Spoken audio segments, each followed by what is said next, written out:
What is up, everybody? So I would like to tell you all a tragic tale. So last night, I was like, okay, if I don't have, like, to go to the doctor or anything the next day, I'll stay up and do some of the raid, right? Get some loot, get some bond, you know, and I'm like, I'll just sleep in. So I can do that. I'm self-employed. I can sleep in. So I look at the calendar. I'm like, okay, tomorrow's Thursday. I don't go to the doctor on Thursday. I go to the doctor on Friday.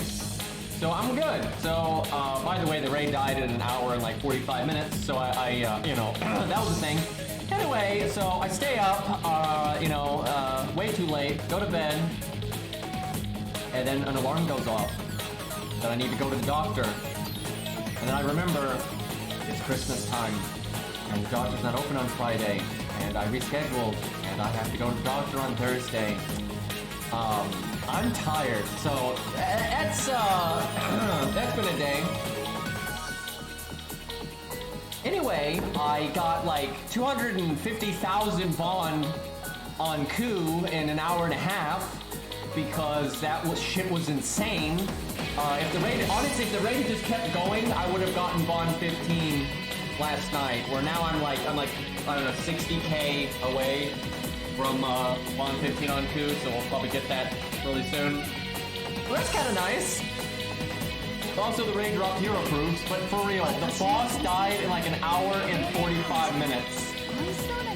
Like, and the boss had, like, what was it, 4 million? He had to die 4 million times for the raid to end, and he died 4 million times in an hour and a half. Like, jeez. Absolute murder. He died in an hour and 48 minutes. Yeah, that's about right. Anyway, I didn't do it at all. Surtur's gonna fucking die. Yeah, I will say, I think they'll die slower as time goes on, unless one of them has absolutely insane mats. Just because people will get burn out, Christmas, and some of the other raids might drop worse stuff. Because Ivan dropped hero proofs, and that's a big one. But if any of them drop like bones or void dust, you know, that'll be a big draw. And there's other mats that are big draws too, so. It just kind of depends on what they drop. But I do think they'll die a little bit slower as it goes on, but I guess we'll see. Anyway, my ult's gotta catch up a bit here, so we gotta fight the main story, and then we gotta fight Ivan. The Ivan main story fight that you get after the raid is actually much harder than the raid. The raid was just 1 million health, and the only real noteworthy gimmick was the first NP that hit Ivan would not really do much damage. So you kind of needed a filler NP and then your big buff stack NP. And it was just 1 million health, right? And yeah, 1 million health is kind of a lot, but it's not that big of a deal. Where the Ivan that you fight in the story is like 1.3 million health, and it's spread out over 3 health bars. And then there's gimmicks everywhere. He will remove your buffs before he NPs every time, so that's super annoying. It's a little loud. It's not that bad though, but yeah, he removes your buffs every time he NPs. What else did he do? He often will remove his own debuffs, although that can be an advantage because you can make him waste his actions, so you can like debuff him and he'll waste time removing it. I think when you break one of his health bars, he removes it for free and it's not one of his actions per turn. But yeah, there's a lot of that. He quick charges constantly. Obviously, you have the permanent defense down unless you're a demonic beast, that kind of stuff, so it's quite tough. But yeah, the buff removal is a huge pain in the ass. That's the big thing. He crits a lot. He casts this crit up skill all the time. However, there's like the big Ibuki snake thing helps you some. It's still quite hard though. So it's much harder than the Ivan fight from Lost Vault 1. It's not like the hardest fight ever, you know, in the game, but it's pretty tough. It's pretty tough. I'd say it's pretty close to like Demeter in difficulty from Lost Vault 5. Maybe a little bit easier if you take advantage of the support system, because Demeter you had to use a story support, so you were, you know, hung out to dry, and if you couldn't handle it, too bad. Where with Ivan, there's a lot of stuff you could summon that will just trivialize the hell out of it. But if you don't do that, then it's pretty tough. Like, I did it without the event CEs, and I didn't summon anything too crazy, so it was pretty spicy. Yeah, it's pretty fun. It's not like my favorite fight ever, because again, it's kind of just strong-arming you. Like, oh man, he does loads of damage, he crits all the time, he removes your buffs all the time, removes your debuffs all the time. It's just like, okay, like, it's not the most interesting, but it's all right. I like it enough, right? It's good enough. So we have to fight the dragon lady here, which will have a dragon versus dragon, I figure. I gotta show off the units. We never showed off the new 5-stars, so I'll have to do that. Yeah, he can quick charge into NP. I do find, though, it really helps to just debuff the shit out of him so he's constantly casting his debuff clear, because that just lowers his actions so much. That makes the fight a lot easier, in my opinion. And you can even bring command codes that have debuffs, and he'll waste time clearing those. Because his AI seems to be scripted to just spam debuff clear if he has debuffs. Unless he's like doing his NP as his first action, or he's stunned, or something like that. I figure though that means we're going to get a harder version of Surtur and a harder version of Cerberus, because we needed that. But yeah, I think that's what they're going to do. It kind of felt like a New Game Plus version of Ivan, so that was kind of interesting. Too bad we can't fight it whenever we want. It would be a good stage to test out an assassin. By the way, Chad, I'm gonna really surprise you here. The best budget assassin for the Big Ivan fight is 100 face, and it's not even close. I don't think any of the other budget assassins even come remotely close to the value that she can get. Because she's counterclassing, she can survive Ivan's NP, and then you can heal back up with her heal, and you can use her evade. This is really important. You can use her evade before he NPs, so you don't take damage from his normal attacks, so you have high health to tank the NP. Because there's no point in using the evade on the NP turn because he just removed your buff, so one of those fights. It's not Sanson, how? Well, you know, mammoths aren't evil, so... Yeah, the other budget assassins are just, and it's not just Ivan, it's just period. And I had this thought while doing the fight. I'm like, there is just no other 1 to 3 star assassin even close to the value you get out of 100 face in almost any circumstance, and especially just in general gameplay. Yeah, I saw the Mother Harlot stuff, which is really stupid, but you know, I wasn't really expecting that to be a good design anyway. But you know, terms of service, by the way. And also, people keep getting this confused, and people have been getting this confused since before Arcade, and it's kind of silly. Mother Harlot is not Beast 666 from Prototype, and it is crazy how many people have thought that's the case for years, which is just nonsense. Guys, the dweeb didn't spend all that time resurrecting Nero. I'm just saying. Yeah, they got Noah and all that. Never coming to regular FGO, by the way.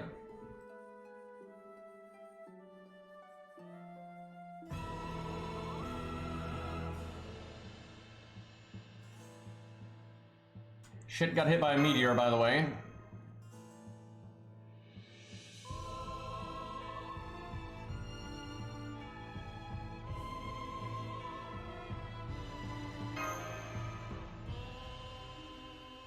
Does anyone else feel like, though, Arcade is getting a lot of content, and then mobile is, like, doing stupid phoned-in crap? And I get it, they're two different development studios, so there's no correlation at all. It's not like one getting something takes away from the other, but it's just kind of annoying. Like, we've been getting a lot of phoned-in stuff over here for a while. But I think that's because of the development switch and the leadership switch and all that kind of stuff, so it'll probably get better. Their raids last more than 4 hours? Yeah, ours didn't last 2 hours, so that was interesting. It did get, I was getting just over 11,000 bond per run, and I was one-turning it. So it was just 11k bond, 11k bond, 11k bond, 11k bond, like, it was crazy. If the raid had just lasted longer, I would have gotten bond 15. I kind of made a mistake though. I wasn't using so just because I couldn't help myself, I did a few different setups. I did like a Jerker setup with Chen Gong stuff. Like Chen Gong would ping off the shield and Jerker would blow it up. I did Billy and Koo because even though they're not counterclassing, still works, no problem with like waiver scatty nonsense. And then when I used the most was actually Chiron and Shiki, because Chiron would buff Shiki, and then Chiron would ping off the shield, and Shiki go burr, and that worked great. But I could have done the same damn thing, and I could have brought Percival instead of Chiron. And no offense to Chiron or anything, but I could actually, if I get Percival just bond 6, he'll get enough coins where I can buy one of his passives. And I could have done that. Like, I think I earned enough bond that I could have gone in from bond 5 to bond 6. So that was kind of a mistake.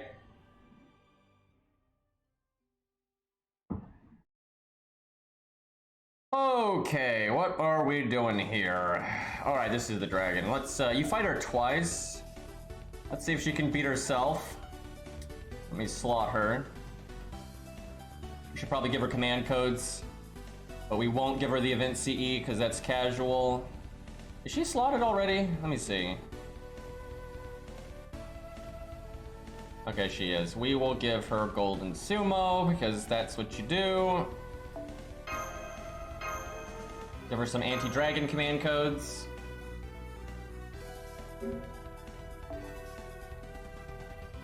Also, I brought Mash because Mash gives plus 5% bond. So it adds up. But I didn't really want to get Mash bond, so that was kind of a wasted slot. But I'm kind of like, you know, Ku above all else here. So once Ku's bond 15, I don't even care anymore. Alright, command codes. Love this UI. My favorite place to be, and I have to generally come here every day. Guys, I wouldn't come here every day if I didn't love it, right?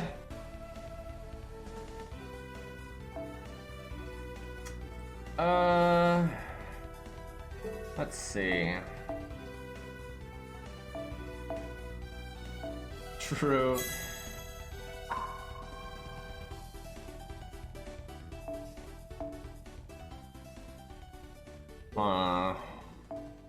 I don't want to take command codes that I happen to have on 100 face, but it's really hard to tell what's equipped to what here, so... Because I'm probably just going to summon my level 70 100 face for the boss. Because that's reasonable. Okay, she doesn't even have anything equipped to the quick card right now, because they're just not the heal. Even though, but the heal's good. Okay, fine. I'll just do this again in a second.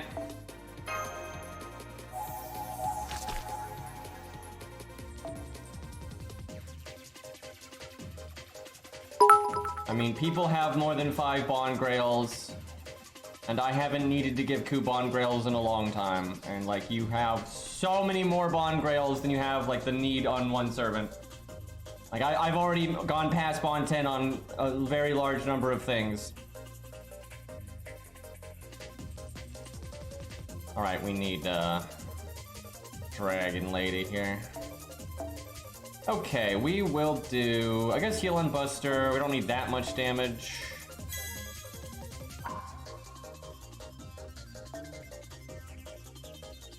I just play FGO on my phone, and then I use Samsung Dex to use my monitor, like my computer monitor, as the display device, and I just stream that.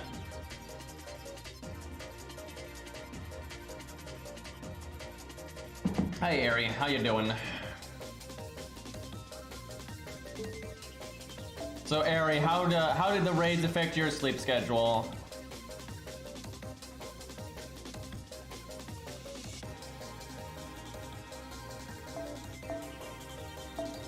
Alright, we'll do Star Bomb on quick. It could matter.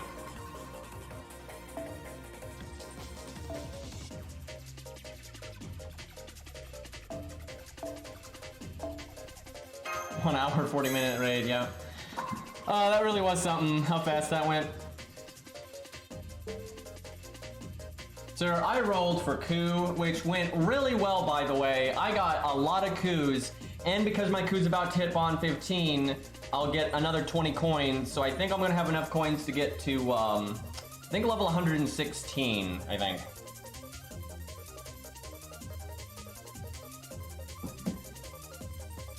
Yeah, as I was saying earlier, Ari, it didn't really work out for me because I thought I had to go to the doctor on Friday, so I stayed up for the raid.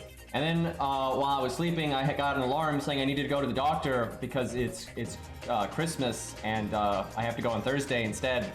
So, yeah, I didn't really sleep, so it's going great. Hopefully I'll sleep good tonight, so... Although, I kind of want to stay up just a little bit, because if I do the raids just a bit tonight, I'll get Bond 15 on Coup, and then I definitely can sleep in tomorrow. And I swear, if Tusk wakes me up, I'm throwing a goddamn brick at him, so... You know, I'm just getting that out of the way.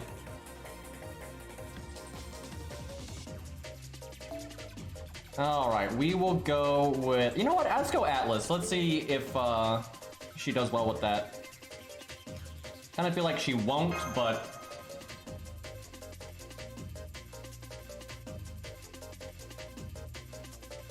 Roommate abuse. My guess is that raid tonight will probably last about 2 hours. I think it might last just ever so slightly more. And the one after that, if the mats aren't anything crazy, will probably be a little bit slower, right? I think people get a little burned out, but if any of them have abnormally good mats, it'll probably die faster. And by the way, chat, how fast do you think, and especially if they broadcast it and they told everyone in advance that the raids were going to do this, how fast do you think those raids would die if they dropped just like one universal coin for the passive system? You just one. You just got one coin. But I'm telling you, that shit would be dead so fast. I mean, like, everyone that plays the game would be like, I'm playing that, and they would just explode. I think the servers would die. I mean, I'd do it. I'd be spamming my apples faster than I ever have. Give me those goddamn coins, man.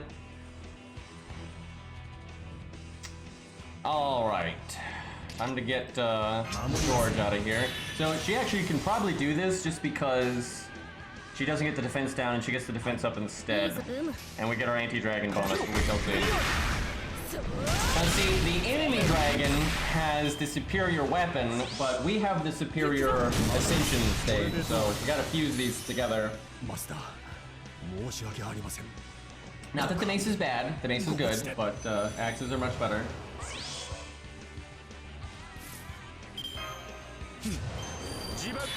Okay, permanent crit buff. Probably should have given her the crit down command code, but too late now. What did Surtur drop in the story? I'm trying to think what they would give him. His hero moves don't have that much connection to Ivan, so I mean, they might just give him whatever. It could be anything. Like, obviously the horseshoes that Ivan dropped is kind of because, you know, riders, horseshoes, you know. Yeah, he'll probably drop saber monuments. Yeah, giant rings. I could see him dropping giant rings. That would make a lot of sense. Man, if he is a saber though, Billy can really go to town. See how that goes. I wonder if he'll have the same gimmick as Ivan. I would hope not, because that'd be kind of silly. Alright, I think I fire everything but the third skill, unless I just want the damage now. You know what? Who needs battery? We'll just throw that out.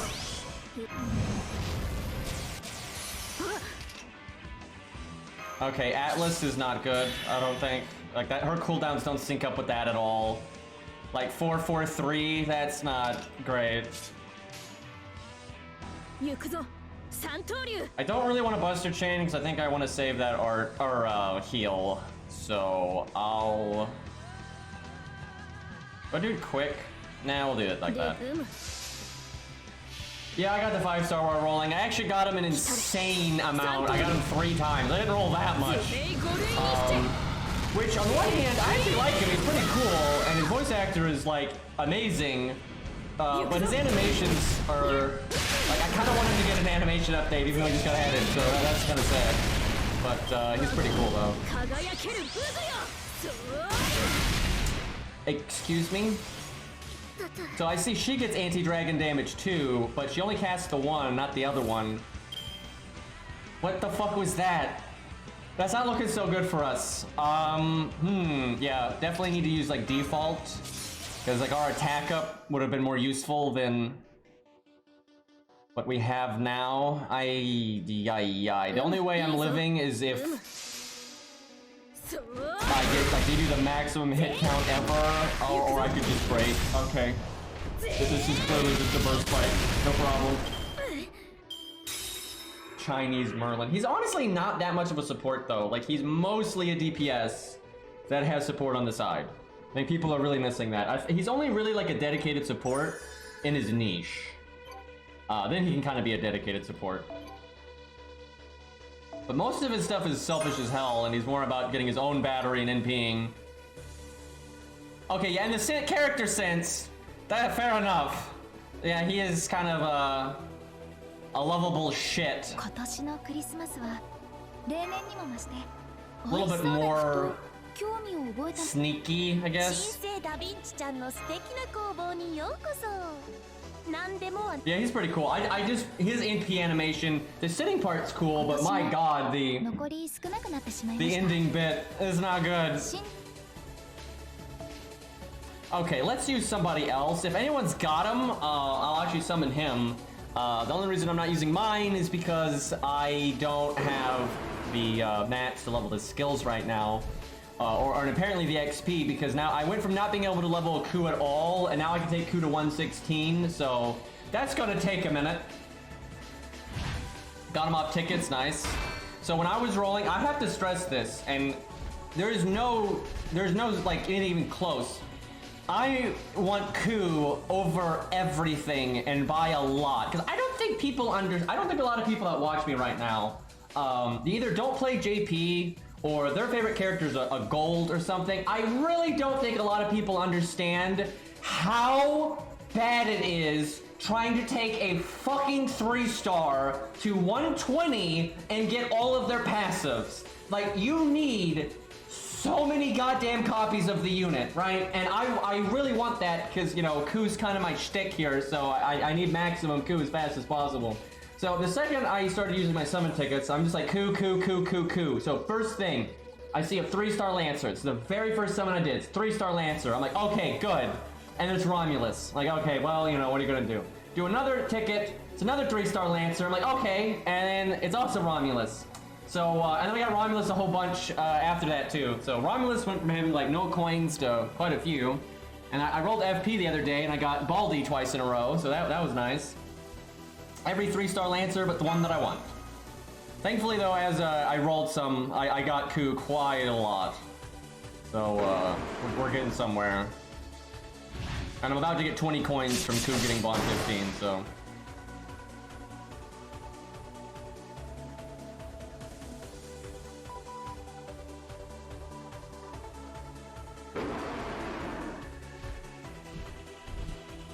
I have no idea what's going on right now.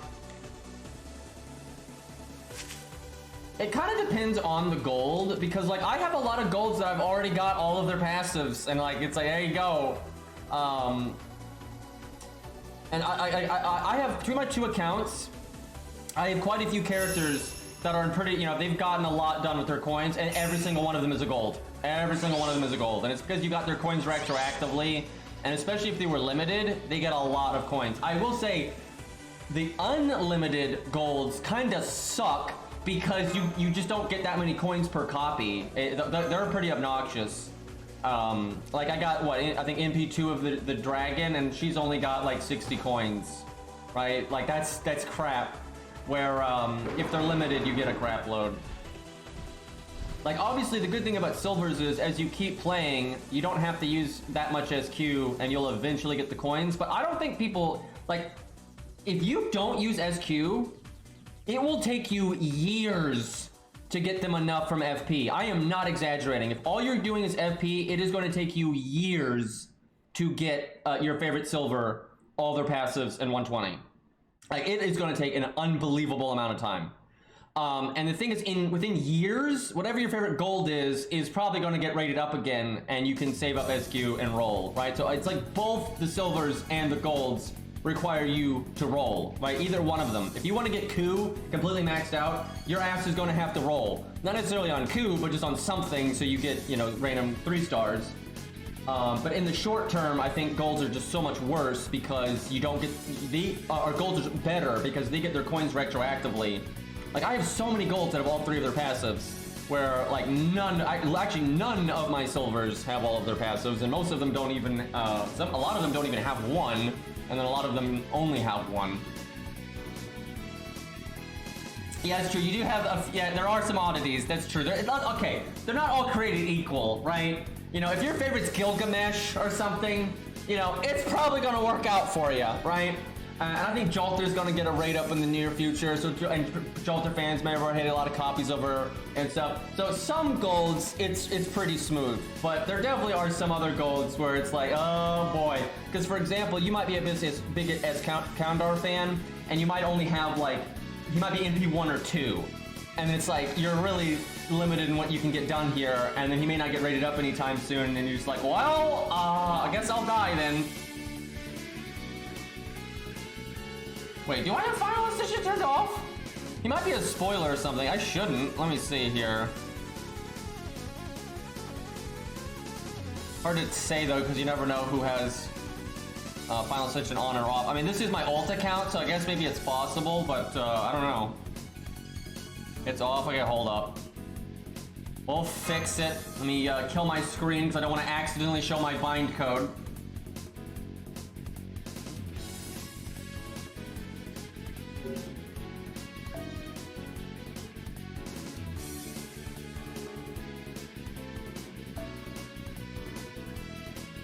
Okay, Ari, do you have any idea which one it is? Because I do not.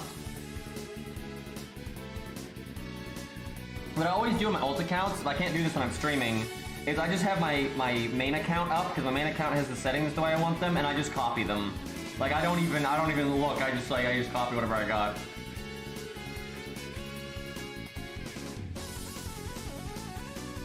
Yeah, I have no idea where it'd be. I feel like if they were gonna add Moses, they would have done it by now, but you never know. Maybe they're just saving it for 3.0.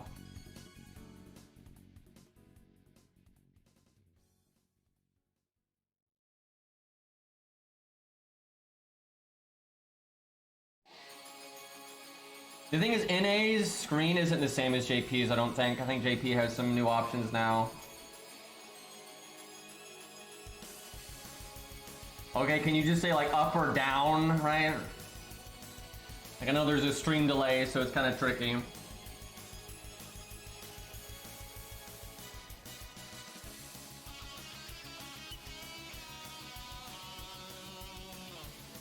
Okay, up. Guessing it's neither of these because they're both on, but gotta be one of these in here. More up.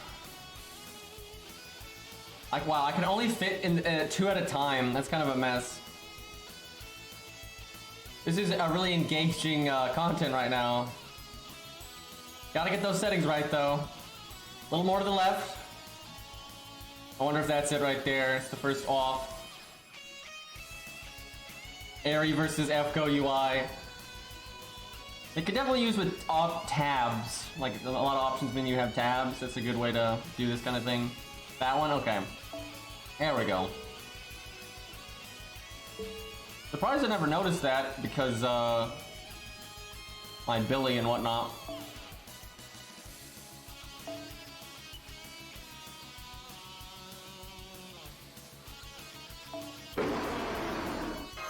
I'm not sure which Ascension I'll put him in for myself. I'm not sure. I don't mind all of them, to be honest.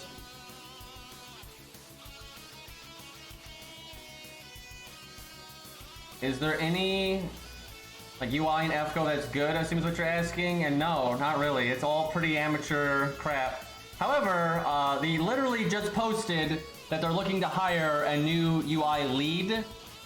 So, you know, I think in future, it'll get better. Now, it'll take a while. I keep telling this to people. It's like, you don't hire someone in 2 seconds, right? There's a whole, you know, venting process and then training and then getting used to things. And then on top of that, you know, they can't just instantly snap their fingers and change the UI, right? You have to actually make the changes and implement them. So it's going to be quite a while, but I have hopes for the new UI in future, because you don't hire a new UI lead if you're not planning on fixing your UI, right? Unless they're just like, oh hey, we need someone to design a UI for PvP and that's it.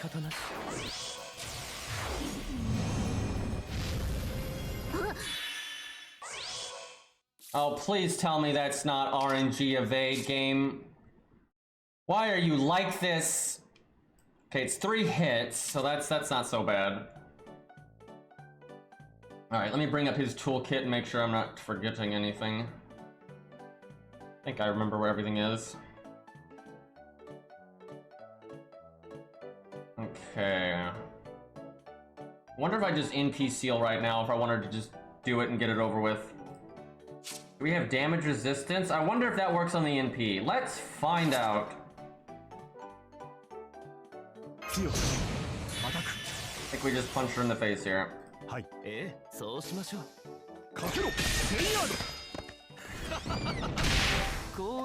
my god, though. It's NP resist? Yeah, let's see if we can hack it then. Why can't we have a cool axe user that, it's just like, you know, like lots of meaty melee animations, right? Like just get in there and smack them. But there's so few axes in this game. Okay, we took like no damage. I feel like it's actually bad to kill the dragons on the side because it gives her 3 actions per turn. Guess I'll go ahead and do this. I don't think Atlas is going to be good here.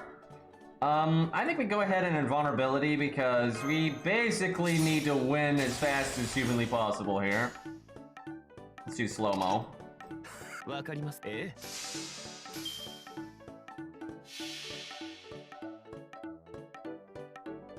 Yeah, his anti-divinity thing is quite powerful.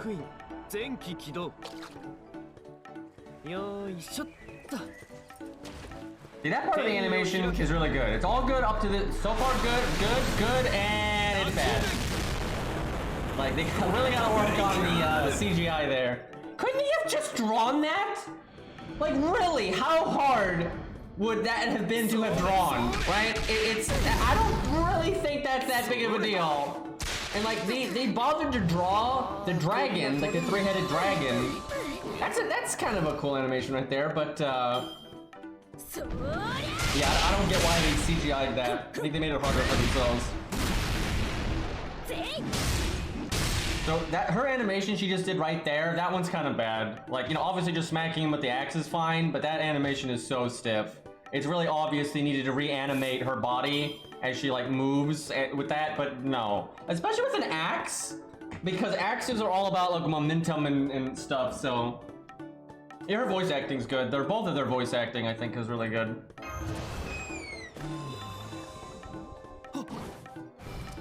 Oh, that's amazing.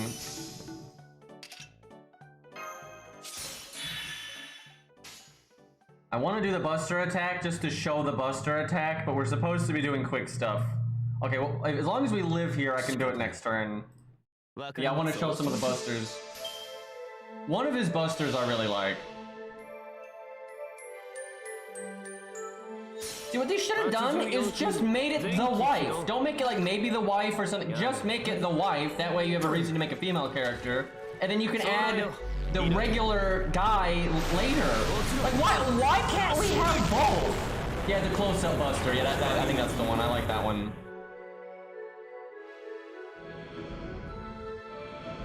Like, and if you want to make, you know, OCs like with Kiara and Chloe and Emmy and all that, that's fine too, right? I just don't understand why they keep gender bending stuff that doesn't need to be gender bent, and they kind of just limit the options.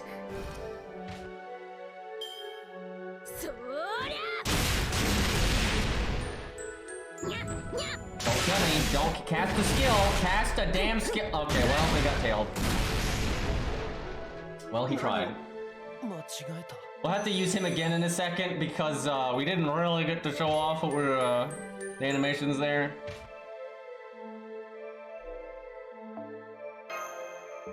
Okay, who do we want to use?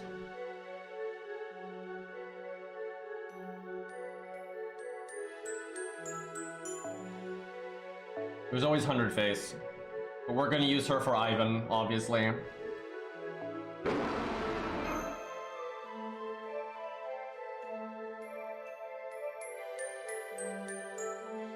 Let's see if chat here's got anything.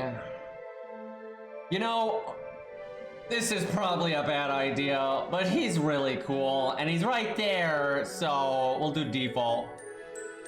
Carmela's not a bad idea. She might win a little too easy, though, to be honest, but,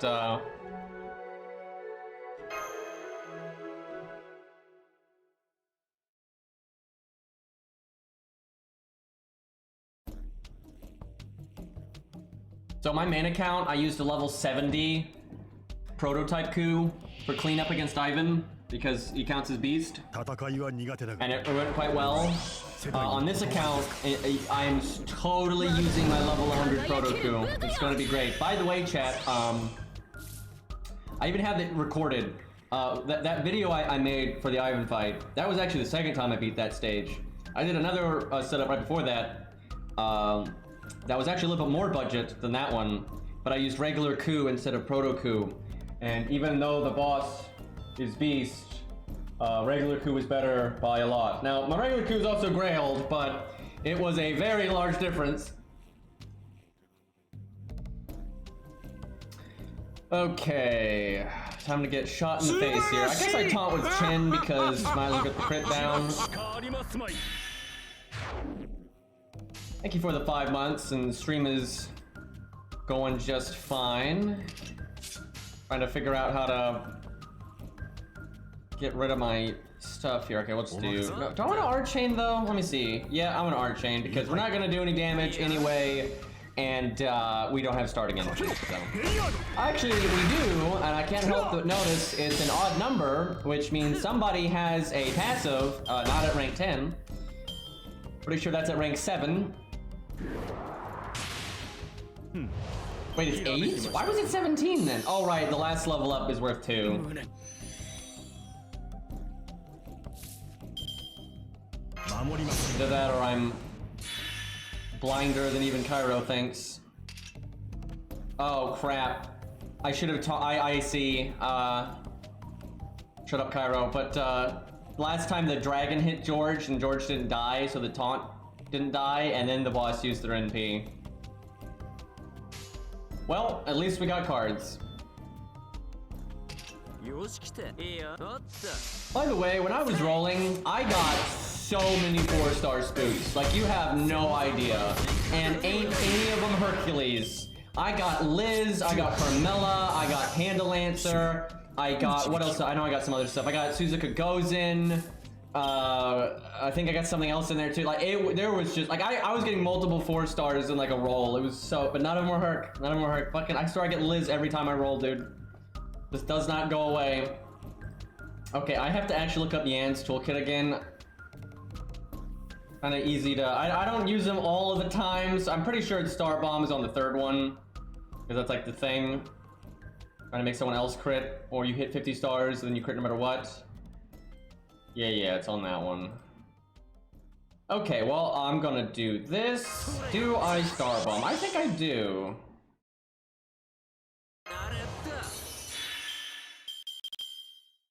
And then his crit is, or NP gain is only 1 turn. Well, I might as well do it now because looping.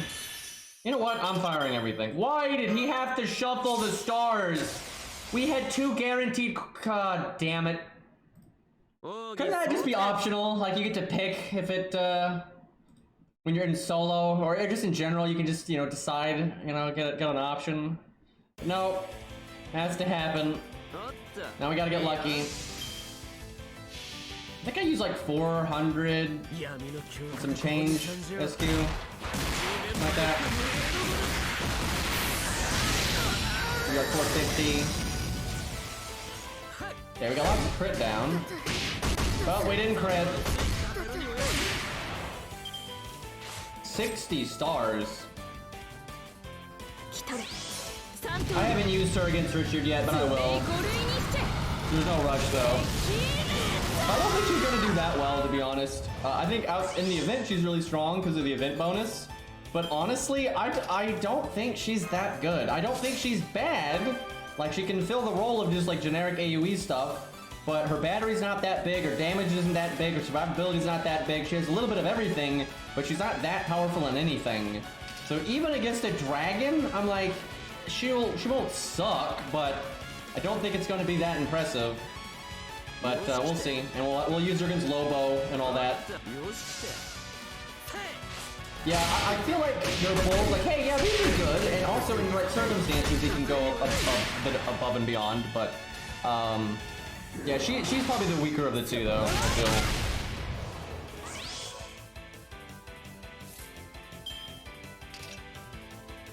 Can I just kill now? This is so much easier with an assassin, by the way.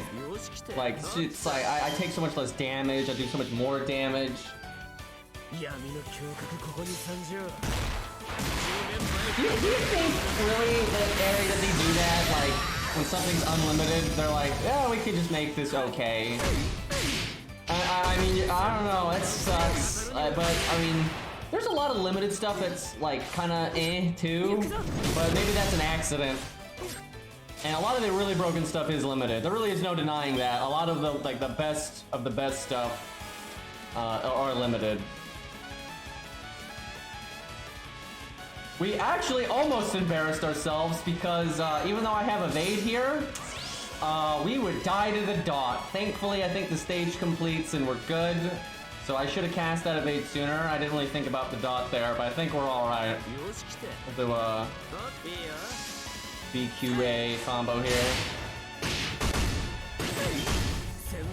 I swear if this dot kills me.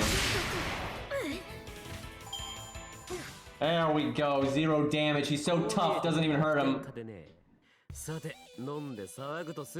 I blame that defense down, by the way.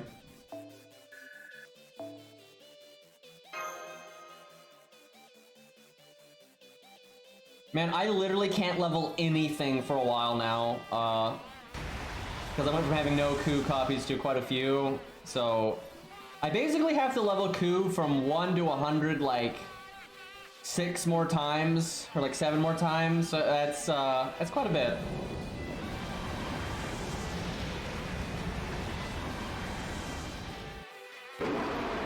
Urzer, I've talked about that so many times, and it's a really common misconception amongst even like people in real life. A lot of people conflate those things, and the reason for them conflating it is incredibly stupid and like based on nothing.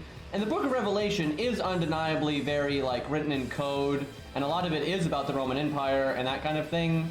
But yeah, there's a lot of like scene connections where there aren't there in my opinion. Basically, people use like this mathematical code to make it so 666 spells out Nero's name, right? But there's no reason to think they were using that mathematical code back then at all. Nothing. And not only that, you can use any old mathematical code like that because there's so many of them, and they just arbitrarily picked one that happened to translate to Nero. And you can do that with like works of fiction like Huckleberry Finn and predict like the Kennedy assassination. It's bullshit. But you know, there are things in the Book of Revelation that are referencing the Roman Empire rather clearly. But yeah, people really stretch on that one. And that just caught on for a while. There was a real period where people, that kind of idea that 666 was a code for Nero, you know, there wasn't really any proof of it or evidence of it, but it was like a hot take, and it was spicy, right? You know, and it got everyone repeating it. And so it caught on for quite a while, and so I think that's where they're getting it from, but it's kind of stupid.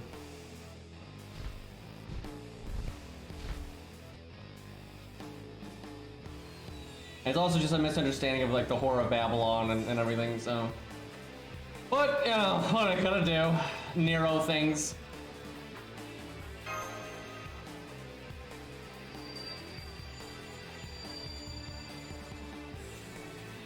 I mean, it's not biased. I mean, obviously they're not gonna be a fan of the Roman Empire, but that doesn't mean that thing specifically is supposed to be Nero.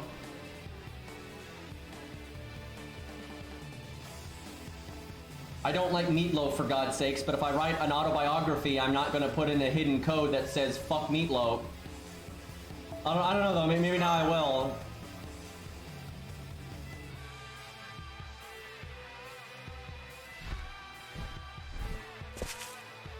They did not make Nero more serious at all. More literal child now.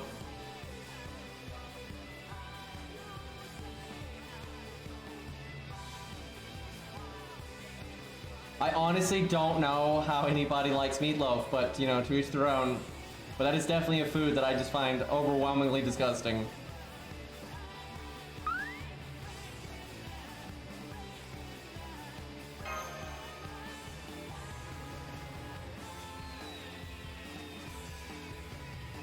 So Ari, what do you think? Do you think they're gonna do an actual 6.5 that this is kind of like a prequel to?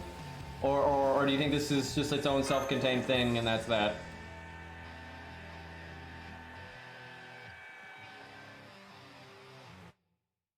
Because they still got the little white dot on the map. 6.66, yeah. I think there'll be more after this. Yeah, I see a lot of people with that opinion. I could definitely see it. My guess, this is what I said the other day, my guess is it's like 4.5, where they're gonna do an actual 6.5 that this is the prequel to, but it's also gonna be completely irrelevant, really. Like, this is gonna be a self-contained, you know, the threat starts and ends, and it kind of, you know, preludes to what's gonna actually happen later, but it's not important, right? Like, it's, you know, if you just miss this and then just play 6.5, this isn't gonna matter at all. And that's exactly how 4.5 was. And even the maze event, they're all like that. They try to make it seem like, oh, it's so connected and everything, but it actually isn't. And yeah, I think it's gonna be like that. So I don't think Vinch is gonna get finished here or any of that. Which honestly, I don't really like this. I don't, especially because it's in December and they normally do a main story here. I would rather they just released a goddamn main story. Like, I think that would have been better, but who knows what's going on over there. But we're definitely not getting to Lost Belt 7 anytime soon.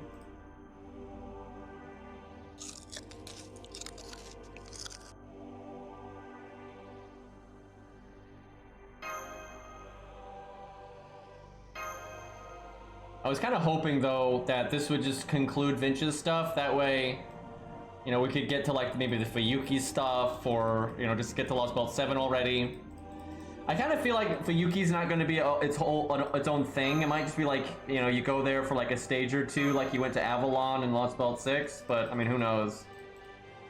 I mean, hell, you might not even go there. It could just be, like, a flashback memory thing. And like what Nasu said in the interview is that part in the opening was to remind people about Fuyuki. Like, there's more to it than what we know. So it's like, that doesn't mean you're going there necessarily, right? It could just be there's some nonsense, you know, that happened in Fuyuki back then. I mean, something's gonna happen. I don't know if it's getting like a full story or anything, but, you know, between what Nasu said in the interview and the opening, there's something. But like I said, it could be something very minor, like a quick flashback or whatever. It doesn't have to be a big deal.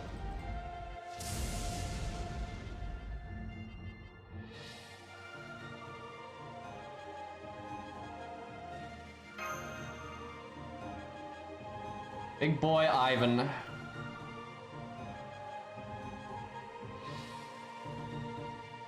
I don't know when they're gonna add Kodamine. Hell, they could do it for New Year's if they wanted. Chat, is it? I don't have a lot of hope. I don't have a lot of hope, but I have a little bit of hope that, you know, maybe they do something cool for New Year's, like, you know, Guadia, right? Like with Arcade getting Tiamat. That'd be pretty cool.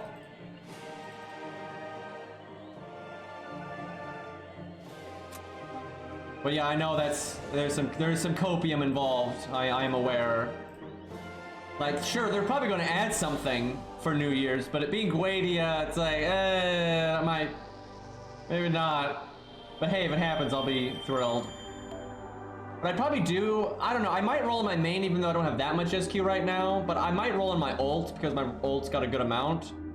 And also then, because how the fuck would I, if they added Guadia, how the fuck am I leveling that right now with Ku having to go to 116, right? Like, I am so behind right now on Embers, so, yeah, ult count be pretty appealing there. We'll see, though.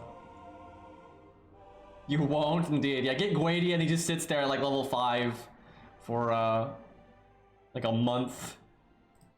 Ari, how many times did you do the Ember daily when you were trying to get Edmund to 120?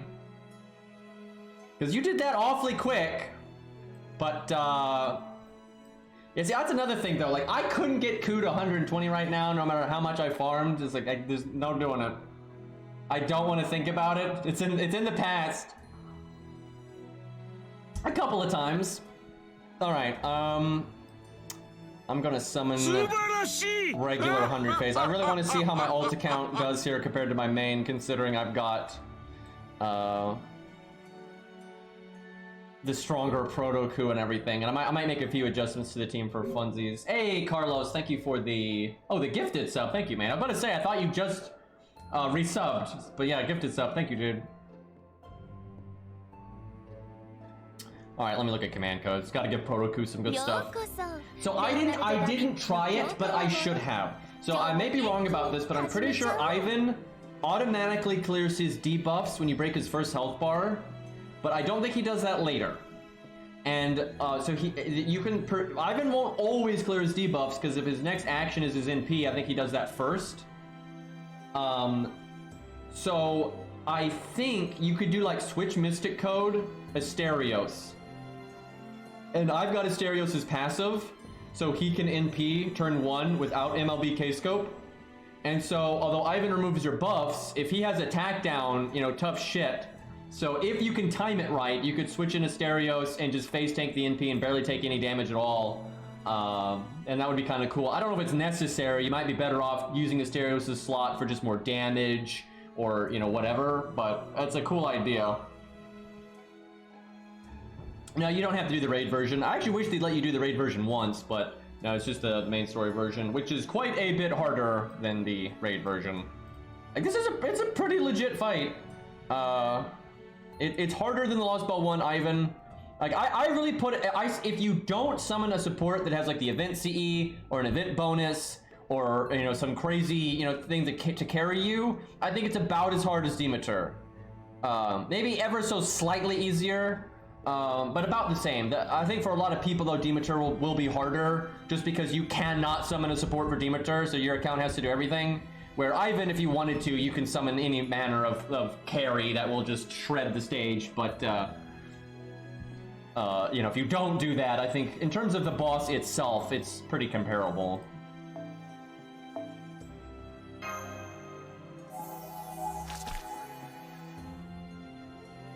Yeah, it's definitely not a super easy, like, you know, raid clone like they've done in the past. It's a real fight.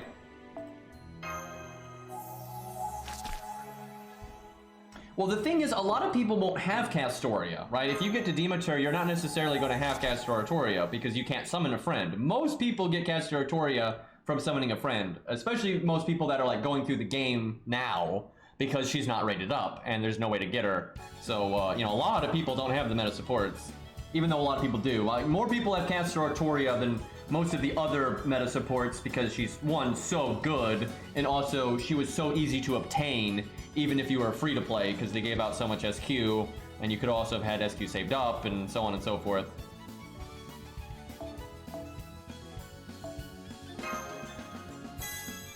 Oh yeah, I guess you could use the, I didn't even think about that. I did not even think about that. I could have, the 3-star, everybody gets the 3-star CE, and that gives you a damage bonus too. That completely escaped me when I was making the video. But that is true. But that's not that good because it doesn't have starting NP. Although it does have a buff that the boss can't remove. So you could, if you still had the evade there, like if you time it with them in the back row or whatever, they'll survive the NP. That's actually another thing I didn't really think about. If I had like been stuck on the boss and was like doing it more, I probably would have eventually thought of that, like bringing Kanith, C, G. You know, that could be good. Especially if you have taunt. Oh damn, yeah, you could have taunt on somebody and stuff like that, so he doesn't ping it off and stuff like that. What do I want to give Proto to? I'll give him Star Absorb. I'm quite excited to see how a level 100 Protoku does here though, because the 71 did pretty good. Nothing too crazy, but did a lot of damage. So I want to see my big boy one. I can't really decide if I want to try to get him to 120 someday or not. It's just, it's such a bitch, dude. It is, I hate the 120 stuff, especially on silvers. Like, if I have a gold and you just have a bunch of coins sitting there, then I'm like, okay. But You know, Protoku right now has got like 50 coins. Like, oh man. Could you repeat that? No, we're good.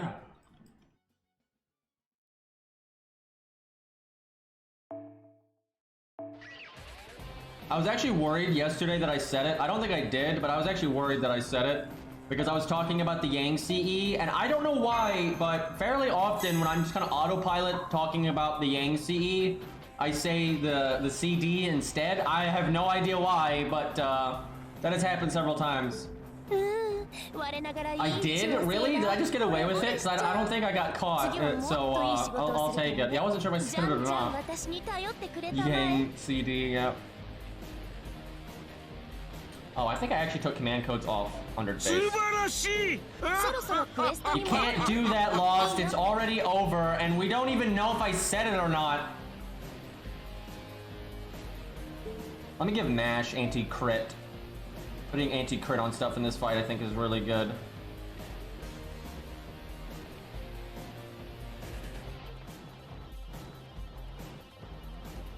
See, someone could have just said I said it and Lost would do that, and they could just lie.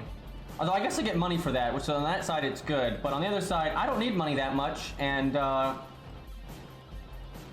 there's pride involved here. Where the hell is Mash? All right, there. I should probably level her because her health actually kind of matters in this fight. You want her to live until the first NP. Although, I don't know. There's switch misted code stuff you could do where you wouldn't really want her to be dead. Do I have the Mozart thing? I think I do, but it's on 100 phase.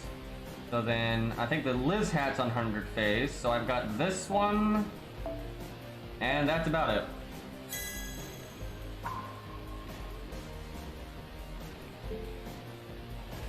Alright, why did you summon the midget in the middle of the fight? That's just like the story, you know, because she's there story-wise, and use Black Barrel, and, you know, she uses Black Barrel, and, you know, there you go. And she shows up when you use Mash's first skill. Kinda neat. Be interesting to see if they do stuff like that in the future. Yeah, you can NP 4 times in a turn with that. I think I do in the video, actually. I might have to log on my main to summon my... Oh, there we go. Alright, let's see how I can twink what I did in the video to better fit this account. Also, potentially just be better in general. That'd be nice. Oh, I should level Mash. I'll do that in a second.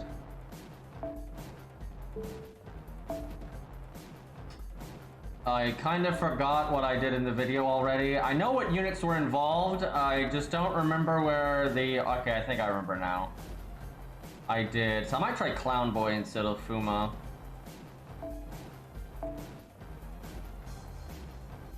Alright, I did Hans. I might change that too. Alright, how could I change this to something I potentially like more? I could do Asterios. I just feel like the timing will he'll show up at the end. There's no way you're going to NP when the boss NPs, because Asterios would probably die before that. Although Asterios doesn't get the defense down, he actually gets the defense up, because he's not human and all that. Okay, hold on, let me go level Mash here.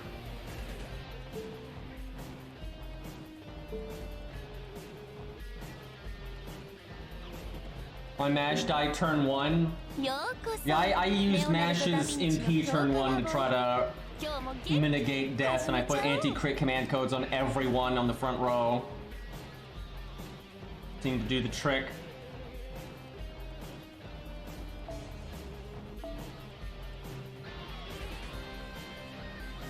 What is this filter right now?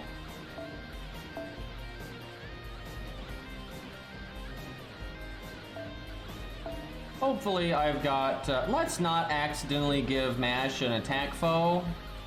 I don't know why I have one of those just chilling there, but we'll give it to regular Ku here. Because I gotta have a level 100 2K foe Ku, because I'm gonna have a level 121. I gotta have both. Yeah, the raid did not last 2 hours. It did not. It tried. It almost made it there, but...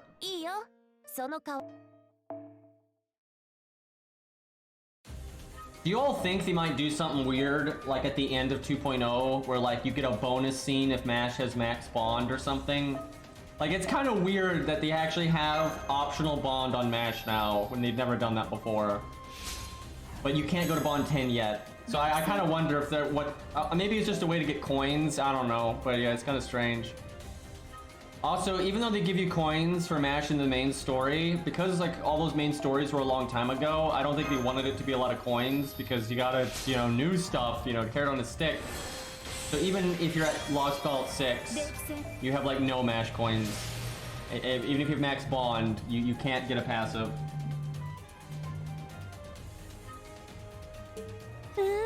Which is unfortunate because MASH getting like the battery passive would be pretty nice.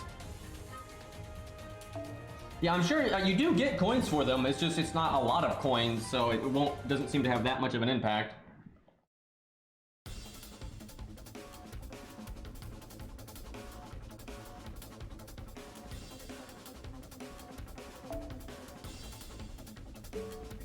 What is her third passive? I forgot. Let me look it up. I remember looking at. I think it's all extra classes. Now that I think about it. Let me see. Yeah, it's bonus damage to Shielder, bonus damage to Ruler, Avenger, Moon Cancer, Alter Ego, Foreigner, Pretender, Beast 1, Beast 2, Beast 3, Other Beast 3, Unknown Beast. So, yeah, pretty much anything that's not a standard class, which is kind of funny because you've already got VR MASH, which is a bit more damagey. So if you have VR MASH with her third passive, which I don't think anyone has on the entire server. I don't think it's possible to get MASH's passives right now. But once you have it, you could Mashu Smashu pretty well, honestly. Like you get like Merlin stuff with MASH as first skill, and you're fighting a ruler or whatever. Just blow it up.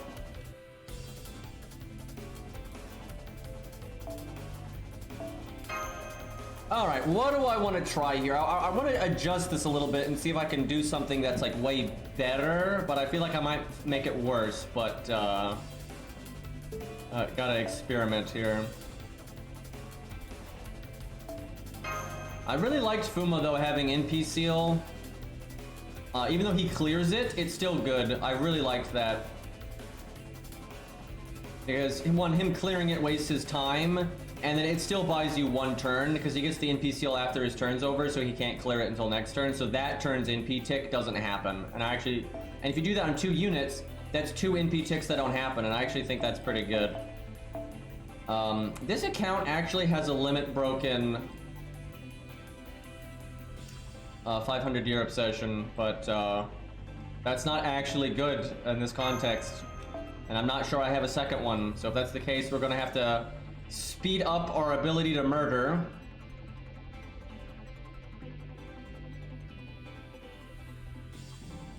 So Waver would be better than Hans, but I don't want to use Waver. I want to keep it in the low star-ish stuff and see if I can think of something that's better. I don't know though, I think Hans was pretty good because he gave the battery and all that kind of stuff. Martha, the new Martha would be a fun one to try, but this account doesn't have her in any kind of usable state. But Hans made stars and got Protoku as NP, and then Protoku can potentially get a big crit up and everything, so I think Hans was pretty awesome. Okay, well, if I can't have the NP seal, could do NP on death. Could have starting NP, so Hans just NPs and gives the team potentially attack up and stuff. I'll do that just in case I have like the worst luck ever with NP gain.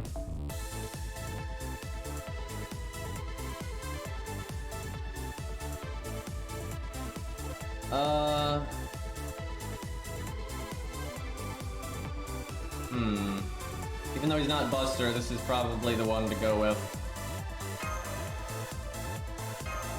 Either that or give him Golden Sumo and then give her an art one. But we'll keep it like this. You know, I'll use one. No, I'll save that for when I'm doing other stuff, or I have other bond boosting things. Alright, let's see. If I wanted to change Fuma, what else would I want to do? If this is like Lost Boat 1, Ivan's not evil, because it counts as the Mammoth, and the Mammoth did nothing wrong, and he's not evil. So if you fight Ivan, you know, on his own, then he's evil, but if it's like Lost Boat 1, the Mammoth is not. So, otherwise, I would use Sanson, actually, because you could at least get some nice bursts in there, and actually, I think Sanson's heal is good, because if you're counterclassing, you can face tank the NP. And then you can heal back up. So Ivan wouldn't be, I mean, Sanson wouldn't be that bad. He wouldn't be that good either, but... David's an option. I mean, Asterios really is an option. I kind of want to try that, but I don't know if he'd be better than Fuma. Like, Fuma was pretty nice drive-by for a low star. Like, I can think of things that are better than Fuma, but they're going to be golds, and I want to try to go easy on that. Because it's Waver. Oh man, Waver is good. Who knew, right? Like, that's no fun. There's a BC Brawn, you let him die, but the timing could be bad and you get buff removed. The heal's good though. I would say Asclepius. The problem with Asclepius is he would die before the NP, which you would not want that.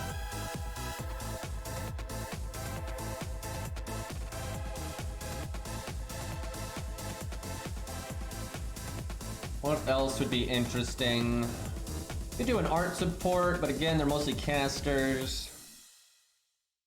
David seems like the most reasonable, but even with his defense up, it'd be kind of hard for him to live. And I bet you the Mammoth doesn't count as giant like Ivan does, but it's a thought. It could be better.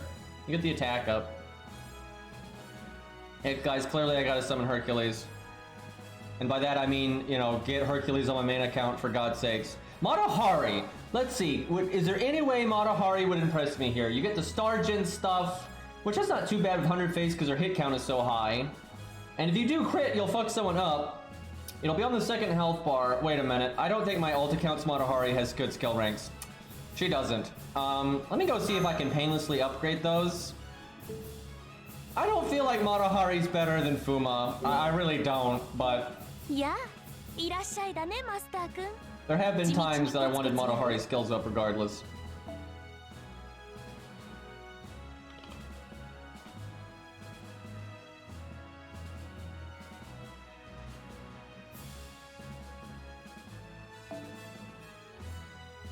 Oh, my ult account hasn't done the strengthening quest yet. Well, we're not doing that right now.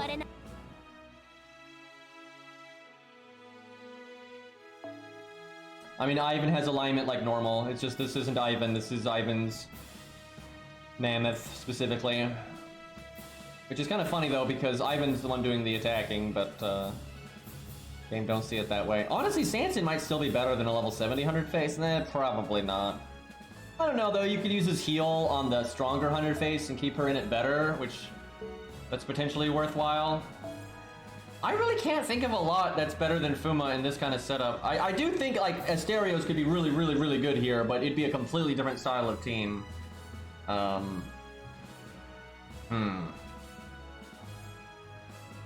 David's the only thing that I think is close. The enemy wasn't a rider though, I can think of some casters.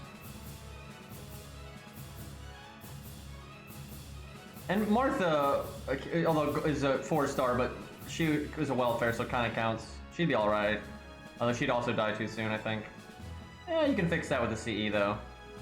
What about like Mozart with a CE to keep him alive for a bit?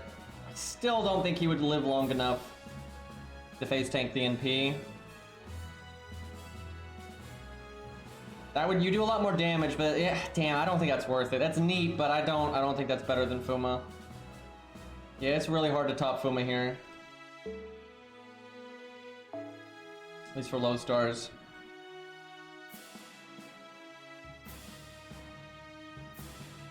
There's Boudica. That's a thing. But she'd probably also... Well, she has guts.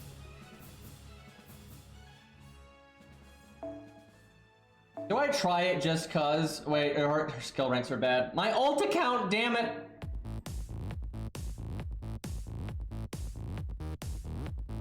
See, my main account's got Boudica's skills upgraded. There's George. What would George do? Let's see. I mean, he would stop the 100 faces from getting smacked too much unless Ivan crits.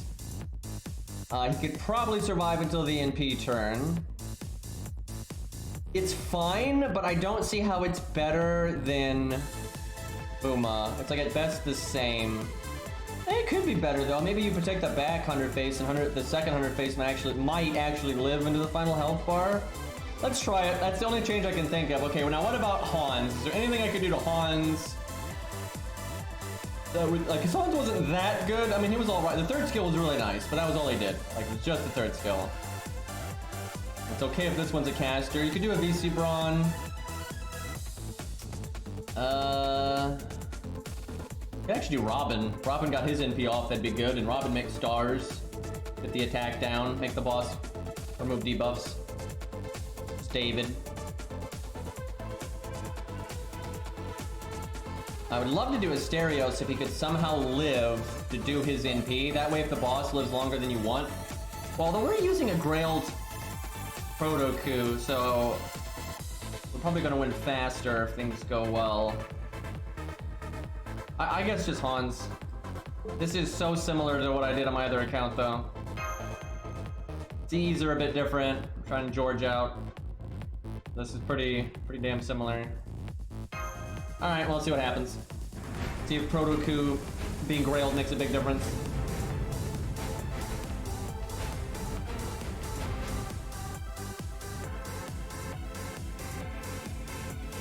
And hi, I don't know how to say this name. Why do y'all do this to me? Jainara? Gianara? I don't know. But hi, how you doing? Someone with a name I cannot pronounce. I can handle username. Username 999. I can do that. Just read, I don't want to hear that from you. Okay, good opening hand. Nice. Don't start Icy. You can't even read that. I don't think I should be able to save Black Barrel until next turn. I don't think I'm being too greedy. I think that's all right.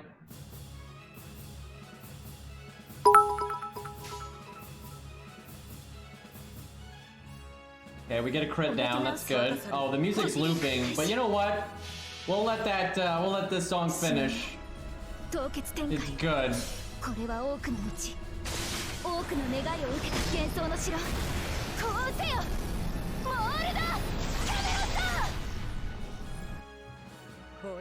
I wonder if I should evade on them on turn 1.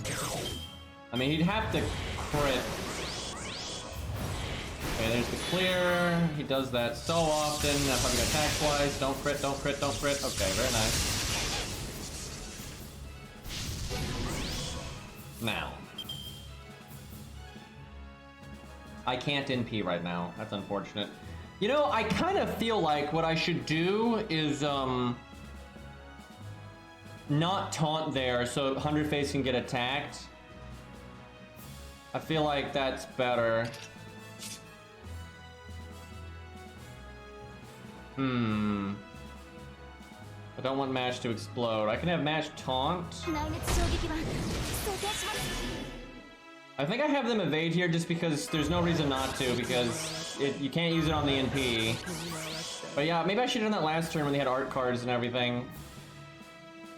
I actually want the boss to crit now.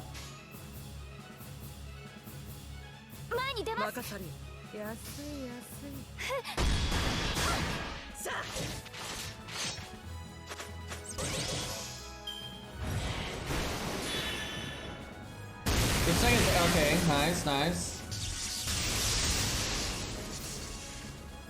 Alright, Black Barrel.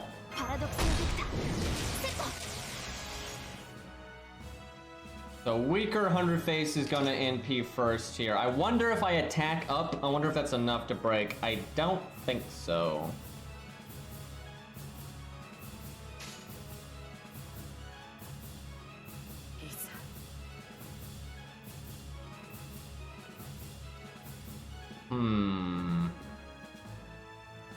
Guess I do the quick just to make some stars in here. And I can get rid of his crit buff, that's good. Gun.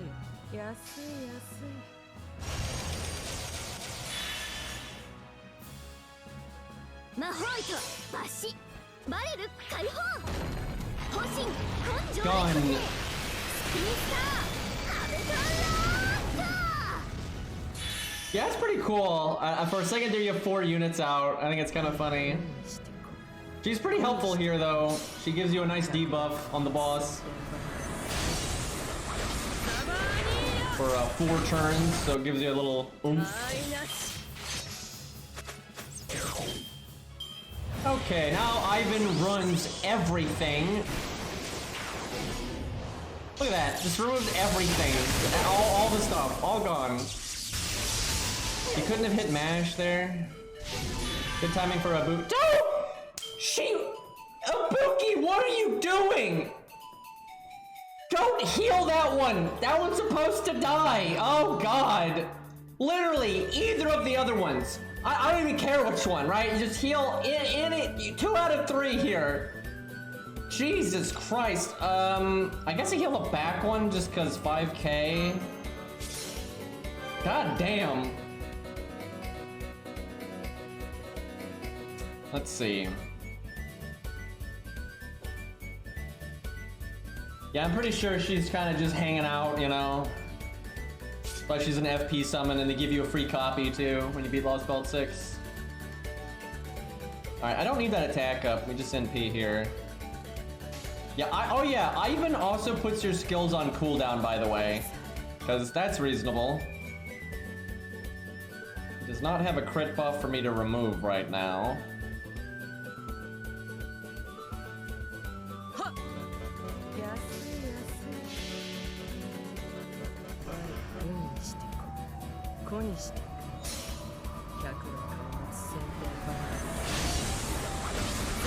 I keep forgetting that she's a free-to-play unit.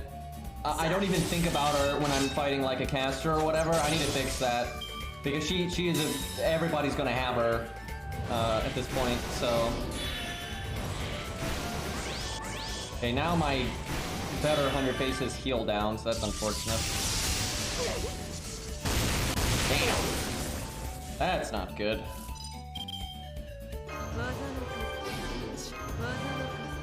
So I really needed Mash to die. Mash getting that giant heal was quite unfortunate.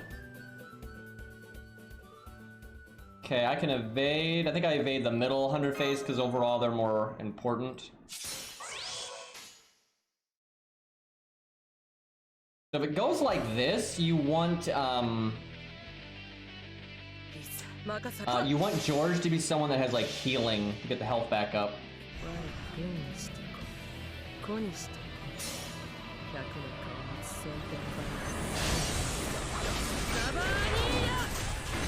Because now the next NP is gonna just ruin everything. You couldn't have crit with something there? Ivan! You are such an asshole. Okay, I don't like David here because David doesn't do anything. Like, David not, like, I'd take Asclepius over George here. What did I say? I think I said David. Okay. Get our NP.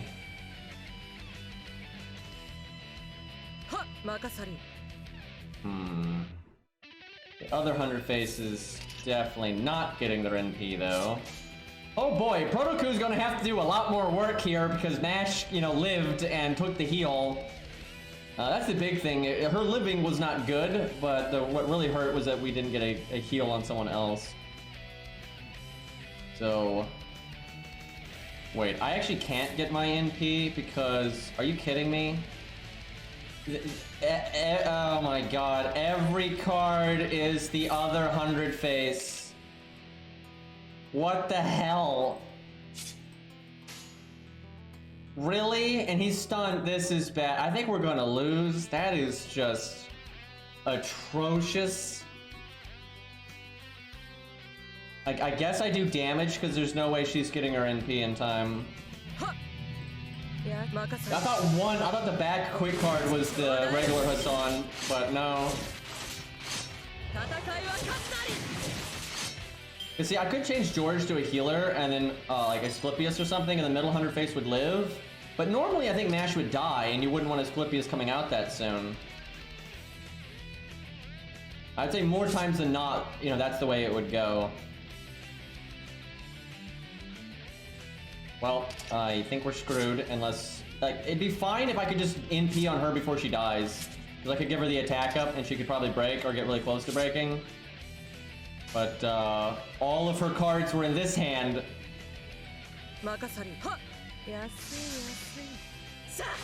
I might want to bring debuff clear to get rid of that heal down too. It lasts really long time.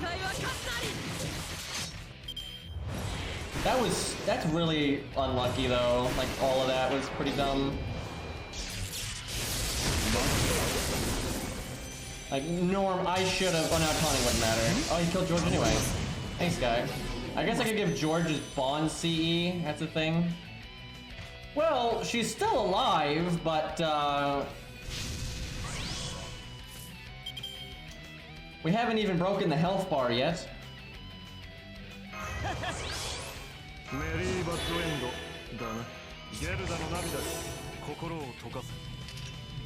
Do I give her the attack buff? I don't think so. This is really bad. I definitely think we're gonna lose. And it's because of Mash living, definitely. The weird thing is though, if Mash lives, you can still win if you make George something like Asclepius, but then if Mash doesn't live and you bought Asclepius, it's terrible, so it's kind of like, you just gotta guess which way it goes.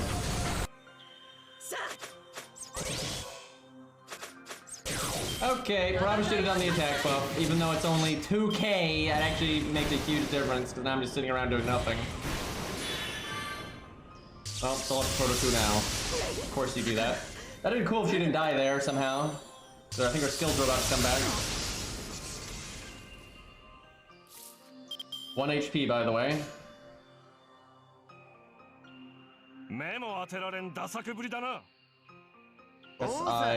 Okay, Hans, land the Stargin buff, actually. I really want the Stargin buff, so I can crit next turn. And the attack buff, obviously. There you go, just landed everything. Easy. So I don't like Hans' CE, though. I don't think you're ever gonna need the NP on death.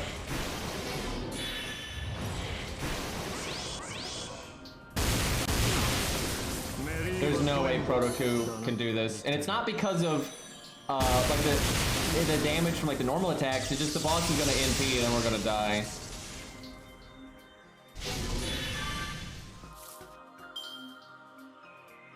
Well, let's see if Proto 2 can impress us here. Not the best crit spread ever.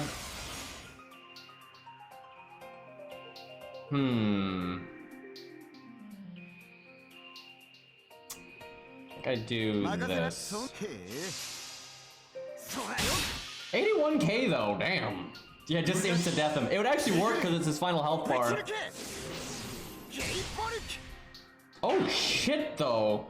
Almost 300k.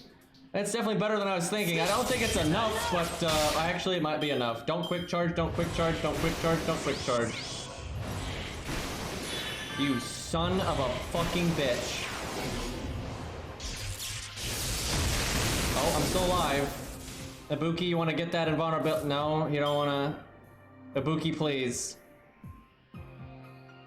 Well, we tried.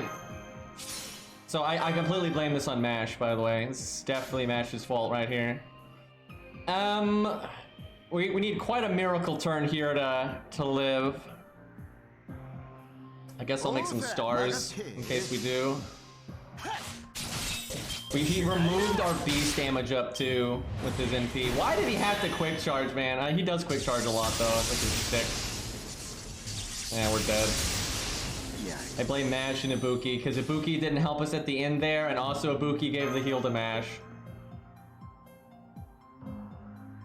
So George was definitely the worst part of that team though. George didn't do anything. I'm trying to think if there's someone I can bring.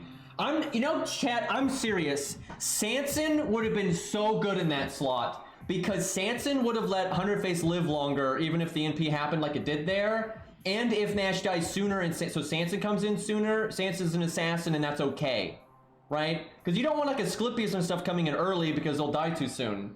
So Sanson would actually be good here. Unfortunately, this account doesn't have Sanson leveled because who the fuck levels Sanson? That's a terrible idea. But if I had Sanson, he would be good in that slot. Now what I could do is I could summon my Sanson and just put any other assassin up here. I don't even know what this account has. Oh, Jekyll and Hyde. There we go. I think it only really has like gold assassins. Actually, it really doesn't because its assassin is 100 face on this account. Oh, Shiki. Okay, see, that's what you would do. You would summon, I could summon Sanson. You put Shiki there because Shiki will definitely get comparable value. And actually, maybe more because the weaker 100 face is more bursty and you're not getting long-term value as much. So actually, if I summon Sanson, put that here, and did Shiki here, I think that's better. I almost want to do that just because I've already done the video. And what's this account's Shiki? 10-4-5. Oh boy. Let's see. I'd have to give Sanson command codes and blah blah blah blah though. So another thing that got us though, we probably would have lived if we did have the double thing, the double NP seal. Because Ivan wouldn't have NP'd there, then he wouldn't have removed our buffs and so on and so forth. You know, you could put Shiki in the back because of the Pearson vulnerability. Like that's a legit option. Let's see, what else could this account do if it was still summoning 100 face? Like what could we make work here?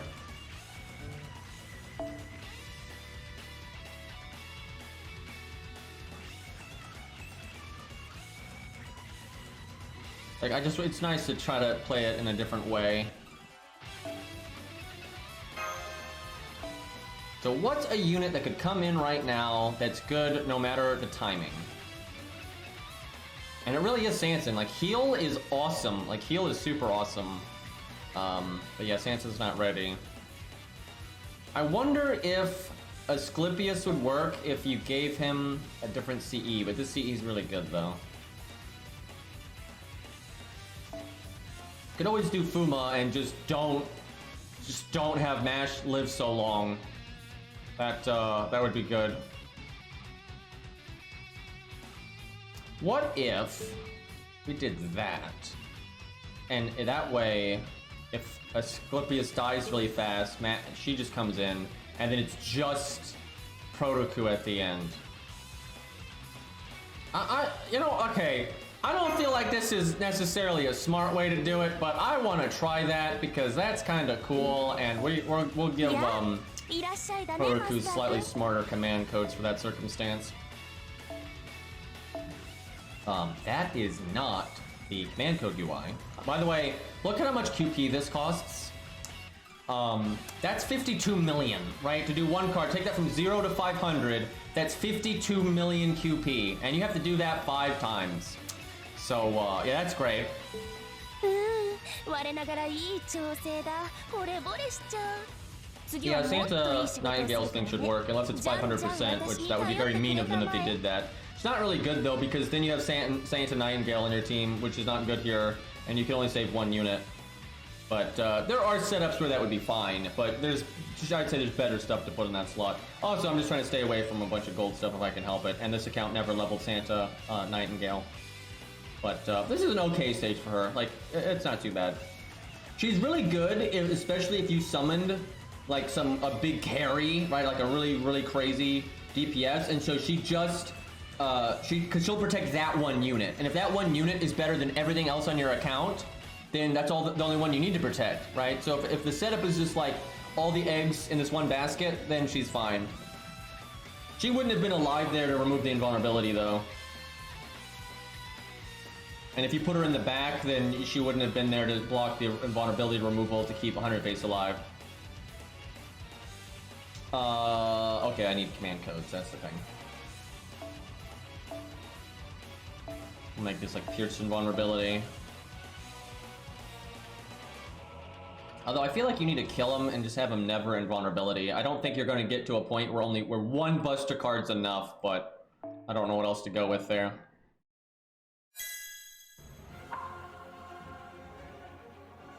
could just do crit damage stuff. Hit harder. This is fine.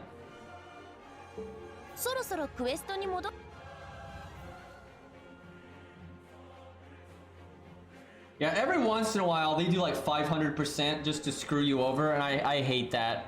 Because then it's like, what's the point of them having that niche, right? It's like that, it's so silly.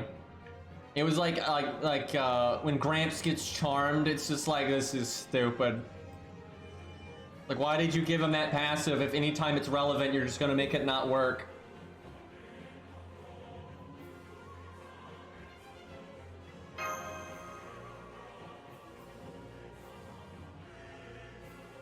Jin K is not good here. Also, the Mammoth is not a king. I mean, I haven't looked, but the fact that the Mammoth doesn't have all Ivan's other traits and stuff, I would assume it also does not have king, so.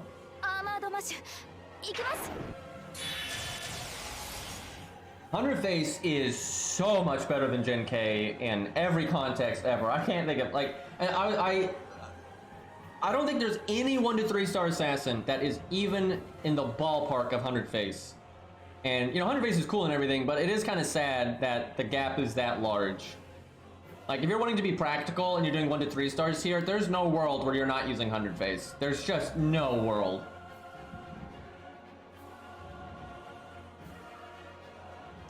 Okay, this hand is not ideal. I'm wondering if I don't taunt. The thing is, you need to taunt to just get the NP up.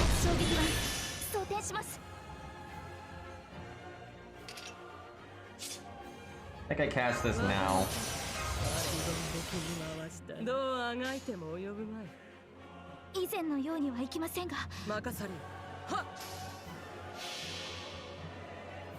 Yeah, Kojiro is not even close. Like, no way. Like, not even remotely close. 70 100 Face is normally better than a level 100 Kojiro, for God's sakes. And Kojiro's good for a 1 star for sure, but yeah, he's no 100 Face. 100 Face is just total survivability is just so high. She'll get so much done, and then her damage is also good. And then she has this massive crit down. Like, there's just so much that she's doing at once. That is not a good start. Okay, I think I do this, and then this. So back 100 Face is having a bad time here.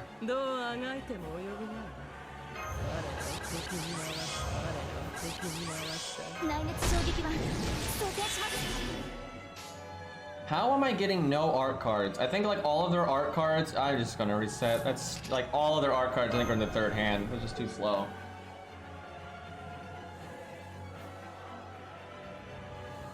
Let's see. Second best 1 to 3 star assassin. So I assume we're talking about them at their default max level. So 60, 65, 70. I think it might be Izo for single target. Yeah, for like general use, then yeah, probably Fuma. But yeah, he's so utility. You don't really judge him on like what you're judging the others on. Yeah, I have to relog. Yeah, it's either Izo or Kojiro. It's either Izo or Kojiro. And it's probably going to vary depending on, like, what kind of stage it is, if you have art support or quick support, you know, that kind of stuff. Yeah, if Kojiro had the same stats as Izo, then it's Kojiro. Like, no offense to Izo, but in terms of their toolkit, Kojiro is better. Like, abso-freaking-lutely. But, those 10 levels do make a noticeable difference in a lot of circumstances. This would be a lot easier if 100 Face had her second passive.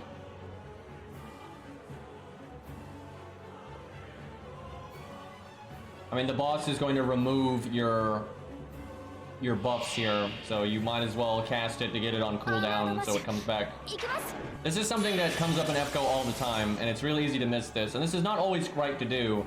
But like a lot of times you want to cast a skill, even if you're only going to get good value. Let's say you do an attack up or an attack down or whatever. The point is it's a 3-turn skill, right? And the turn that it matters on is only going to be on the 3rd turn. So you cast it 2 turns in advance and it doesn't do a lot. And then when it really matters, you still got it there on that third turn, and you do that because then by the time you need that damage again, like maybe a few turns later, you need damage again, then it's back, and then you cast it. Now you're probably going to use its big damage on the first turn of it being cast, but it's a way to min-max your cooldowns. Now you don't always do that. Sometimes that's a dumb idea, but sometimes it's really important. And that goes for all kinds of buffs and debuffs and stuff. Also, for 100 face, a lot of times, like in a solo, I'll use the skill the turn before I NP. That way I make more stars, so I'm more likely to crit on the turn that I NP, because that's like the most important turn to crit. Because if you crit there, then you just keep the ball rolling forever, and you just keep going. But if you don't, then it's kind of iffy.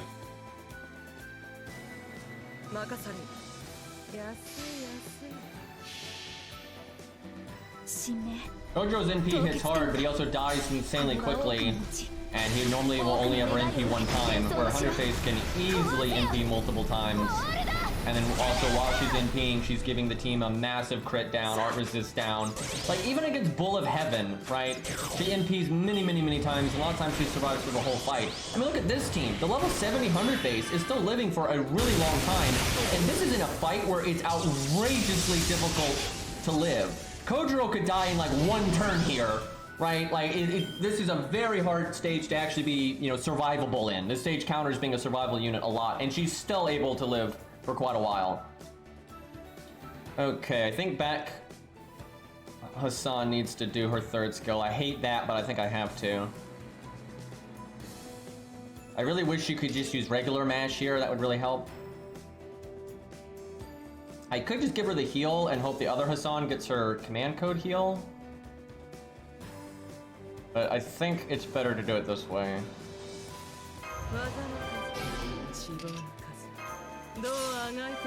She heals for 4,000 on a 6-turn cooldown, and you get a free turn off the cooldown because of your evade. It's like, that's crazy. And then the evade's only a 5-turn cooldown.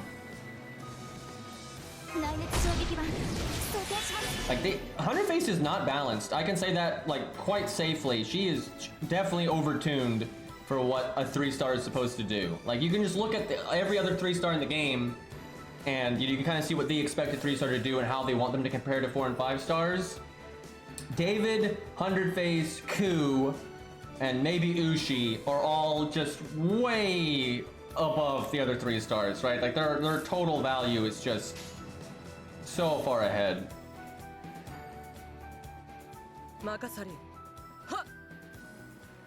This turn is kind of pushing it.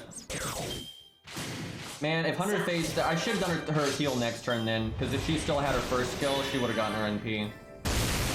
Never mind, she got it anyway. Oh, I messed up. Big mistake. I was supposed to cast their evade a few turns ago, because there's no point in casting it now, because he'll just get rid of it. And I could have more health here. Like that turn where I took a bunch of damage, I wouldn't have taken a bunch of damage. And if I had cast it that turn, I'd be at full health right now. Oh, mistakes. Well, let's see. Oh man, that's such a mistake. Because like I need it right now for the damage potentially, but I could, like what I said earlier, right? I could have cast it, and so this would be on its final turn, right? And it's going to get removed anyway, so you'd rather have it on the final turn. And that would mean this cooldown would be back in 2 more turns. So if I cast it, this is why casting things early is good. If I cast it early, everything would be exactly as it is now, except I would have full health on both Hassans, and the middle skill on both of them would be back in 2 more turns. Everything else would be exactly the same. I'd do the same damage, same star gen, everything's the same. So yeah, that's a really big mistake. That could very well cost me, because she's going to need to cast this again after she gets fucked up here, but now she's not going to be able to. So, that's not good. Also, I have lower health, which is not good due to the way this turn works. So I kind of just threw there because I wasn't dialed in.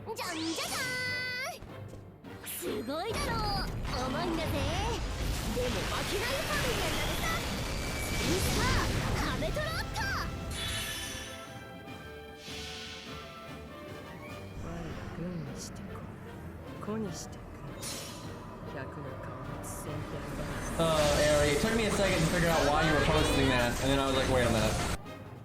I know why you're posting that.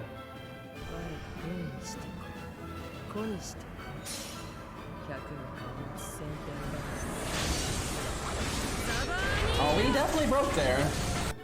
Oh yeah, we actually could have. What I probably should have done was just attacked up the middle on her face and just done that in P. I know. I think I threw because I didn't cast evade earlier. I think that's just such a huge hit. Probably screwed.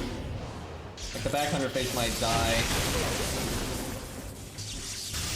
Yeah, that's so unlucky. Like I messed up. Like it's just kind of. That's really frustrating because it's like I did mess up. Legitimately, I fucked up. Oh fuck you, Ibuki. I've done this twice, and both times she healed Mash. Like, I wouldn't have needed the good RNG there if I hadn't made a mistake. But, like, of course, Ivan lasered the back one there.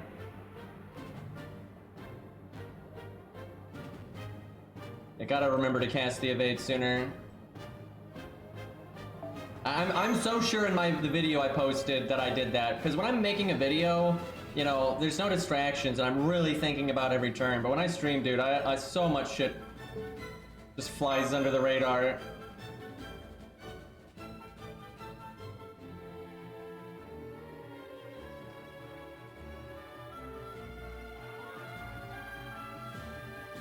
I either cast it on turn 2 or turn 3. It might kind of depend on if you've crit down or not. Probably turn 2 though, just to maximize the cooldown. That's like too many art cards.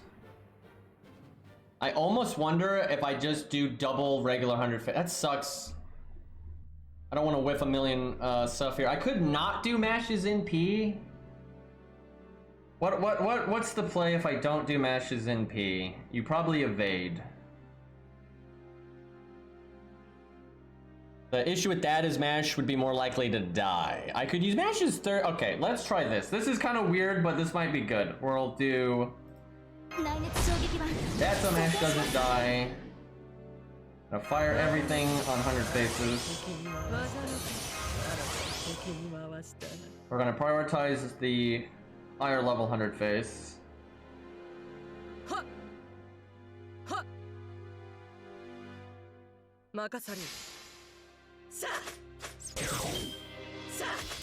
Okay, Ivan is definitely gonna clear his debuffs though.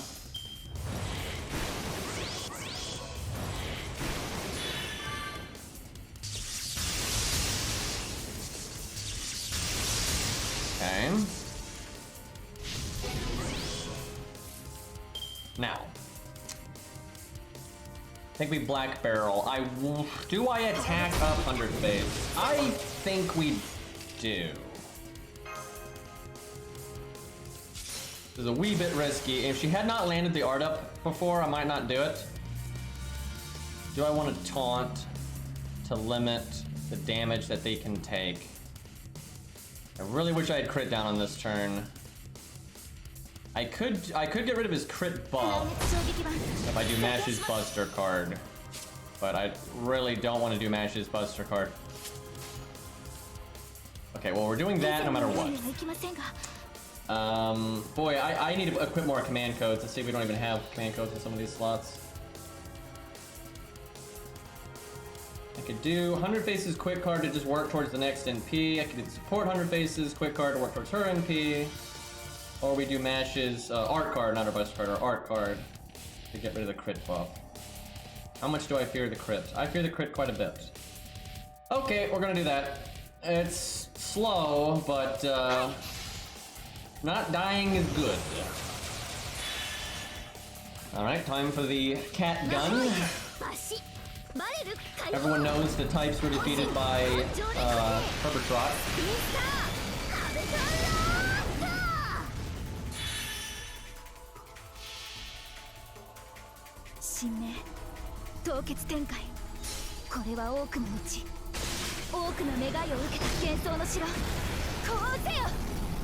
Honestly, I don't mind the way they did her because, like, it actually fits the story just fine. And, you know, it's not like some ridiculous gender bend or any of that. So overall, I'm actually fairly happy with the way she turned out.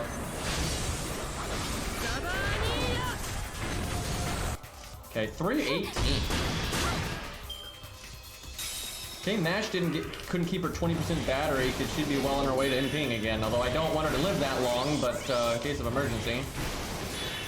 Ivan, you can't.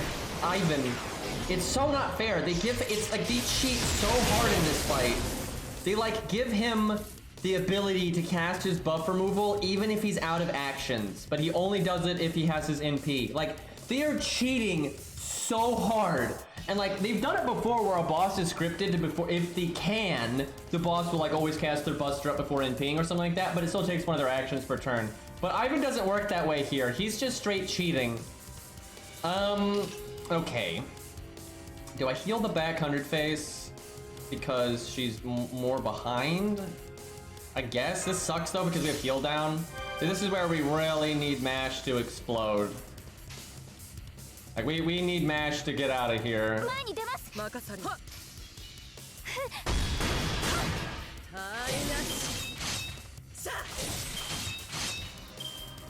Kill Mash, kill Mash, kill Mash. That's not Mash! Hit the eggplant, not the level 100 phase. There you go. Now do that like 2 more times. Ibuki! You're throwing! You can't heal the stupid eggplant 3 fucking times! Dude, what is wrong with this fucking snake back there? Fucking garden snake from hell. Okay, let's see. Yeah, heal Mash, fantastic. We're about to get Mash's NP again. This is not how this is supposed to go. I really want to use 100 Faces Buster card because I don't want her to die. But art chains are good, but also not dying is really good. So we'll do that.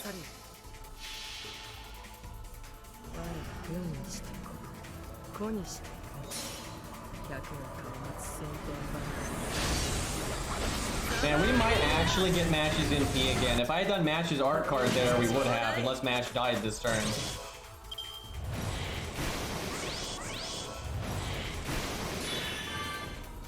It's a shame we can't keep our debuffs very long in this fight.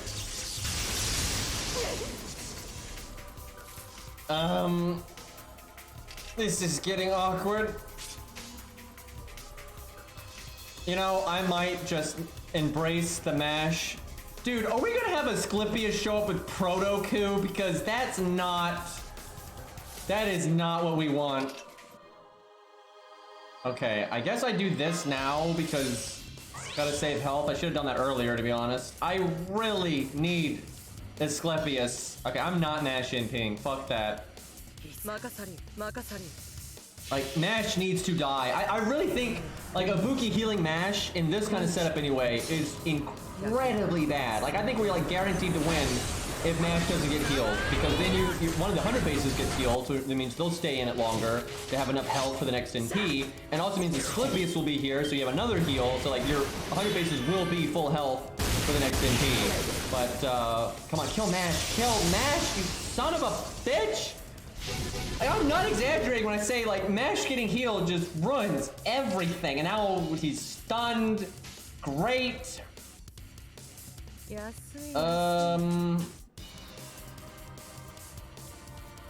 guess I do that. I don't know, I could have done the Brave Chain.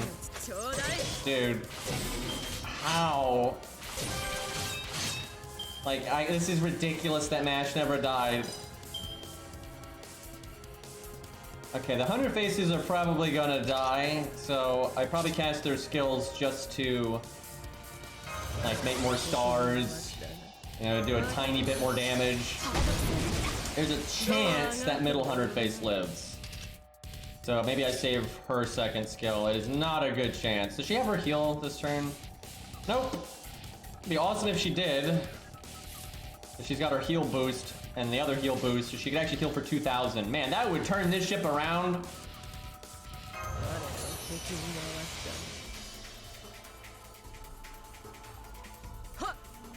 Guess we can get away with the crit down at least.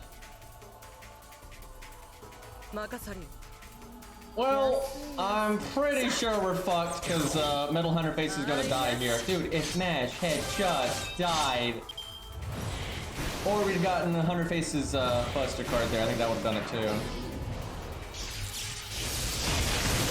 Wow. barely killed Metal Hunter Face there. Yeah, Asclepius is so worthless now. Like the whole point of Asclepius is, oh yeah, we have Shiki. I forgot about that. That's something. But the whole point of Asclepius is to get keep Hunter Face in it for the NP. But okay, the other good thing about Asclepius is he can NP seal. The problem is he does it before the turn, or like the Death Sea doesn't work that way, so he's just gonna clear it. Let me think. There is really not a lot Asclepius can do here that is useful. Yeah, he kind of sucks for this. We just do that for the battery, then. I mean, he's totally fine as long as Mash dies. Then he's great, but I could have... Okay, no. We don't NP because 42k. Well, I guess I just throw this out, just waste one of Ivan's actions.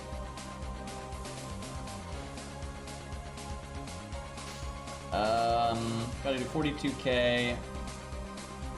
Potentially do that even without using the Buster, but yeah, let's do the Buster. Make sure we get this. That was actually closer than I would have liked. Okay, we have to kill so fast though. I think we're screwed. Like, Asclepius is just, he's probably gonna die right here and then like not do a damn thing. I hope Shiki gets hit so I can heal her. Of course not.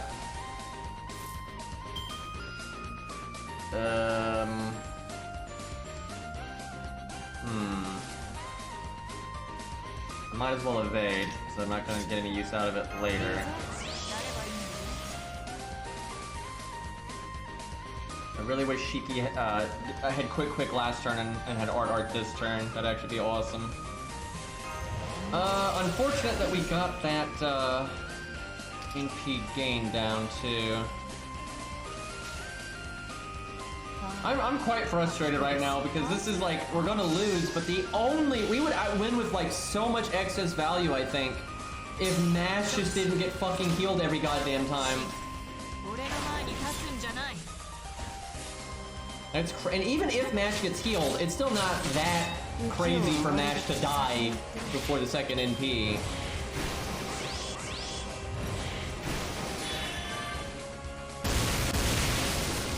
Okay, well... That's pretty lame that we're 96%. I think we're screwed.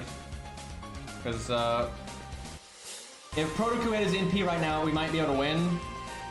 Because he would do a crap load of damage, and then Shiki might live, made her clean up. So I guess we have Shiki do this, and then I heal her just so she has as much health as possible. But yeah, I think we're screwed.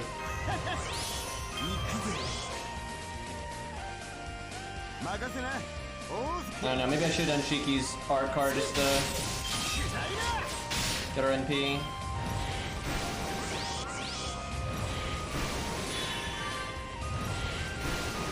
It is so lame. He just gets so many actions for free. They're not even preset like when you break a health bar. Wow, Protoku lived. I should not have used his I should not use his third skill then. This is so lame. I guess I shouldn't have healed either, because I could heal Shiki now. I thought we were just gonna die there though.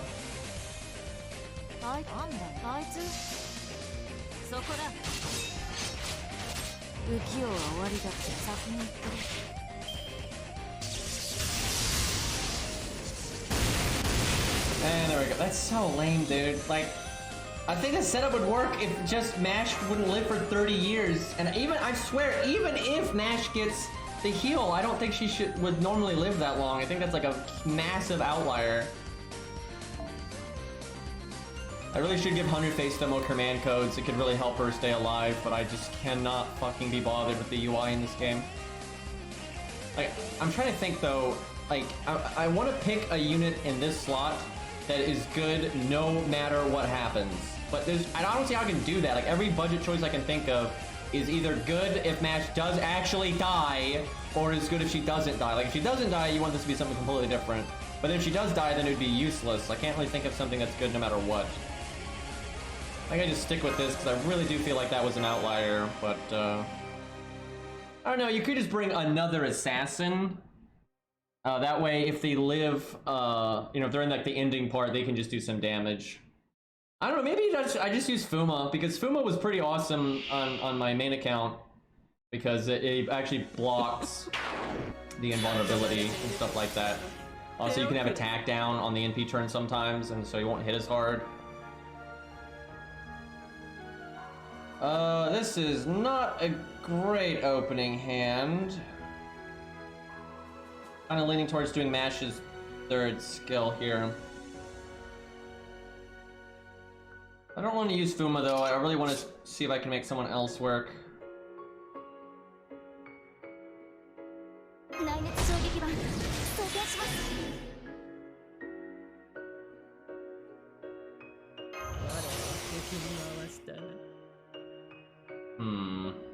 Really wish we had the crit down here. Because even if he removes it, it's one less action, so less likely to get crit. If we get crit here, it's really bad. Do I just evade right now, then? Either that, or you evade on the one turn you don't have taunt. That's waiting too long. I think I evade now. Damn it, didn't land the art up.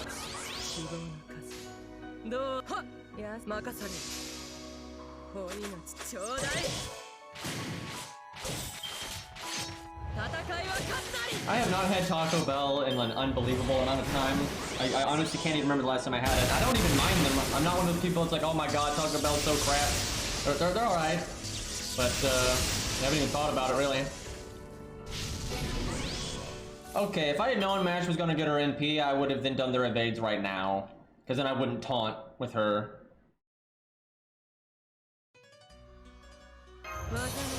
We just hope for the best here. I'll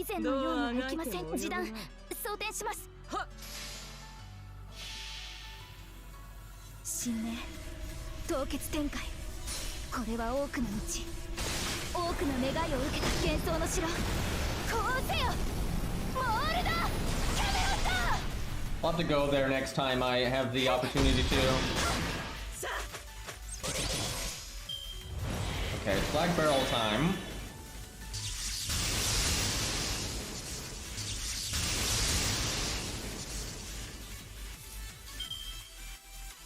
Alright, I really want Mash to get Fubard here. That is definitely the dream.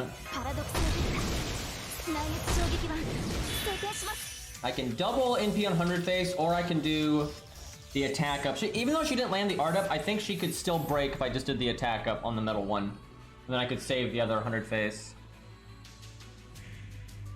The only iffy thing here is if we don't break here, that would be really bad. I can do a Brave Chain though. Yeah, that should do it. And it could probably do it even without.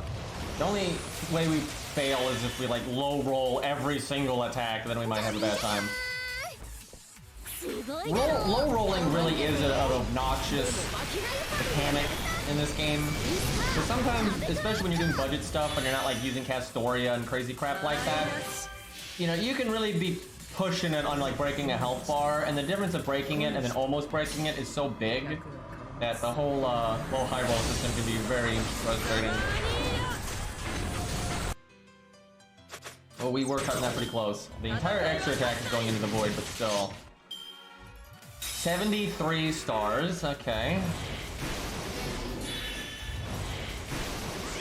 All of our buffs die now. So we broke a turn sooner. I think Ibuki would have removed our heal down, which is actually really big.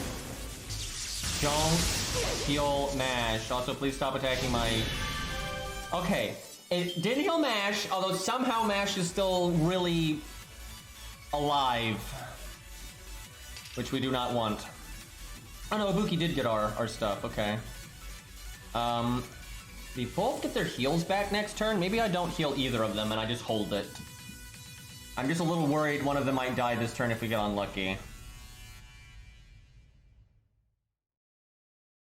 What could possibly go wrong by taking the greedy play?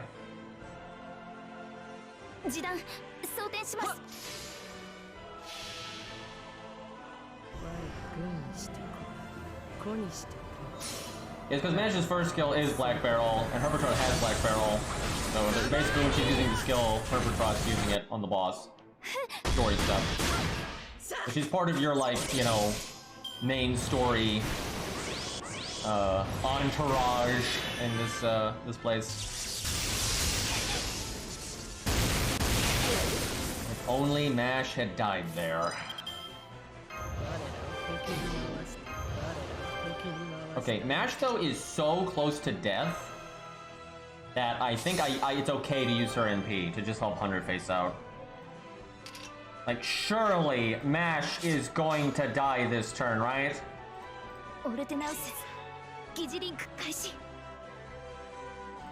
Buff success chance, no need, 2 turns on the cooldown, so we do that one.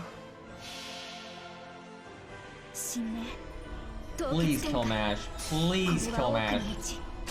I need another taunt.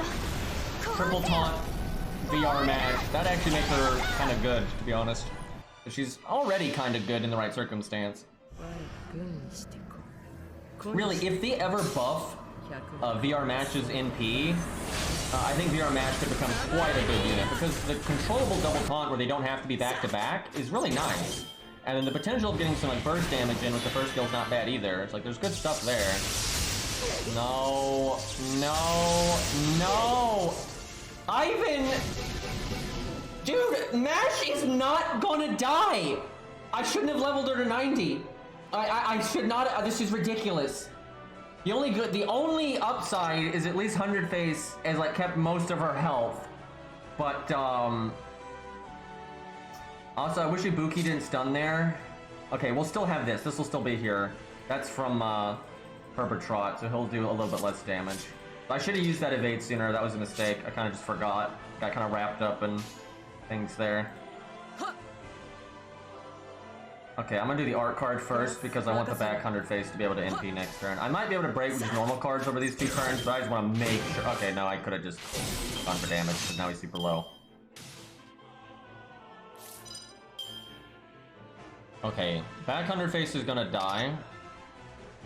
Oh my god, Asclepius is gonna do nothing again. Well, I don't know. If middle... Here's the problem. I actually wish back 100 face would live and then die to a normal attack. That way the normal attack can't hit middle 100 face, because I'm worried that middle 100 face is gonna die to the follow-up attack. And the follow-up attack must hit her because she is the only one that's gonna be left. Well, I guess I have back 100 face NP anyway. Maybe it'll get him to remove debuffs and waste an action, so that's a thing. And if he doesn't, I'll get to keep the debuffs into next turn. Kind of sad NPing this health bar though. Well, if middle 100 face lives, because you got 2 art cards, that's really good. Is there any servant that can make you use water side skill debuff while being an effective choice in this fight? I mean, definitely not Summer Melt. Summer Melt's not good in this fight, really. There's like, if it was a different fight, it'd be okay. Let's see, what about Nemo? Okay, Summer Martha, maybe, because, oh, wow, that was so lucky, because now this attack can hit the back one. That's so good, so we didn't take damage. That was so good that she lived that. Let's see, Summer Martha, I don't think she gets a whole lot here, but she is a ruler, so she's not taking as much damage. So Summer Martha seems like the most relevant one I can think of. Maybe Summer Canis, maybe she has enough damage to be an okay backup pick. And like, because Summer Canis might do better than some of the low star assassins as a backup, maybe. I don't know about Nemo, I actually kind of forgot what Nemo gets from the water thing. I haven't used Nemo in a long time. Okay, use the debuffs. Now Asclepius is doing stuff. Like now we're getting somewhere.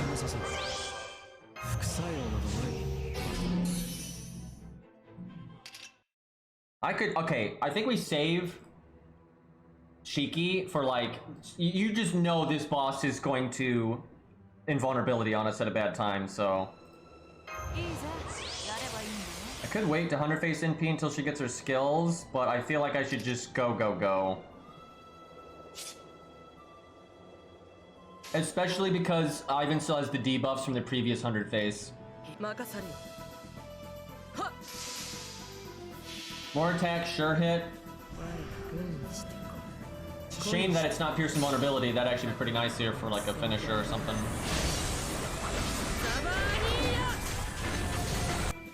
Oh yeah, the mammoth probably is super large. Regular Ivan's not, he's giant, but the mammoth is, I would be shocked if it wasn't super large. That's just the thing.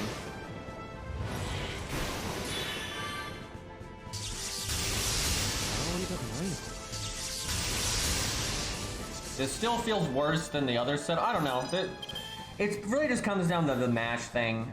Also just playing better. Like, if match doesn't die, you can probably still get 100 face to that second NP with good health if you use the Mystic Code evade, because I didn't. And stuff. Because that's what matters. It's keeping the second 100 face at high enough health for the second NP, and you can probably do that even if match lives. It's so much better if match dies. Like, that's so much easier. Okay, I could potentially win this turn, but I don't think there's any reason in taking the risk. Because I will definitely win next turn. Because I'm gonna try to keep him from doing invulnerability at all, but if he does invulnerability, I can do pierce invulnerability. And if he's not, I think he does it at half health or lower. Let's see. I think I do Asclepius's card then, so we do less damage. We want to do as little damage here as possible. Now, I think Shiki might be able to kill even if... Oh, fuck, we might have done too much. We'll see. Too many crits. Okay, debuff clear. Okay, nope, no vulnerability. Oh, wait, no, he does the... Of course, he does the invulnerability when he NPs. You know, we're safe. So I could have done as much damage as I wanted. Alright, we super win. Oh, yeah. Proto-coup. Yeah, we super win on this one. Like, we win, like, my god, look at all this ridiculous value we have left now. Alright, boss is just so fucking dead. And 100 Face gets to do the art resist down for Shiki, which is just disgusting. Yeah, boss is so dead here. The value difference between this run and the other run is just so big, but I really think that other run was just such an absurd outlier. But also, if you played perfectly, I think you might be able to make this happen anyway. So I definitely didn't. Oh fuck, actually maybe we're not gonna kill here. Uh-oh. If we don't kill here, I should have done Proto-Q's art card. Oh fuck. Oh fuck. I don't think he can invulnerability here though. I don't think it'll let him. Yeah, he has to NP to do it. Okay. Woo! I almost fucked that one up. We just want the... Hold on. Hold on.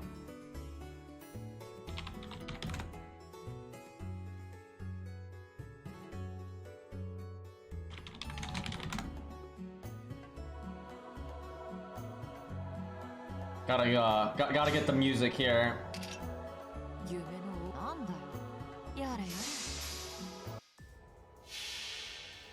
There we go. Gotta have the dramatic finish.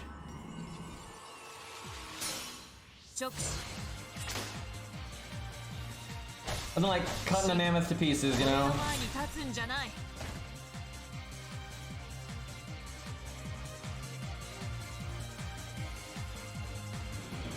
That's such a good song, man.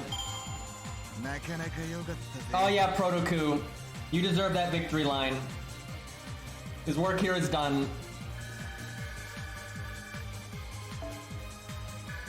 I wish we could do this fight whenever. There's so much I want to experiment with there. I really want to, like, the Asclepius slot is like begging for experimentation because you could potentially put something there that could really make the team better. Just made Mammoth extinct again. Feels bad. Lonely would be the one defending Ivan. Oh, did they just unlock the story? Do we time this perfectly?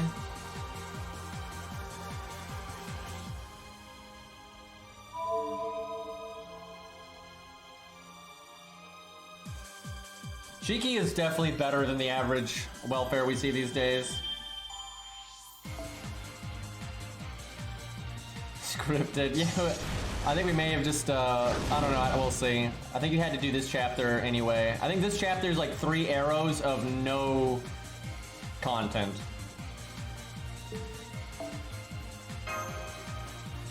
She's the only welfare with an NP upgrade. Yep, unless you count what's her name, Lily. But Lily's, I always say Lily is just a one-of-a-kind unit. There's really nothing like Lily out there. She was added in a unique way, and then she was added again in a unique way, and she uses non-welfare mats. But she is given out for free, essentially, so there's definitely some crossover there. The cute animals are content. I actually just skipped over one of them, I think.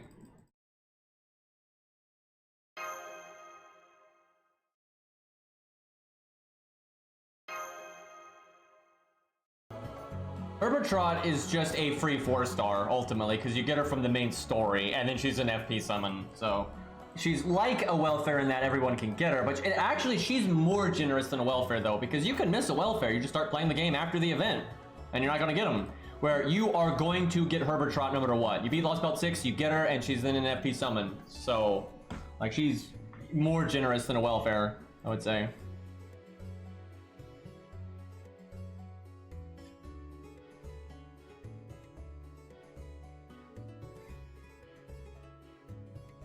Now, Lily was given out as like a registration reward for day 1 of the game, for this in JP.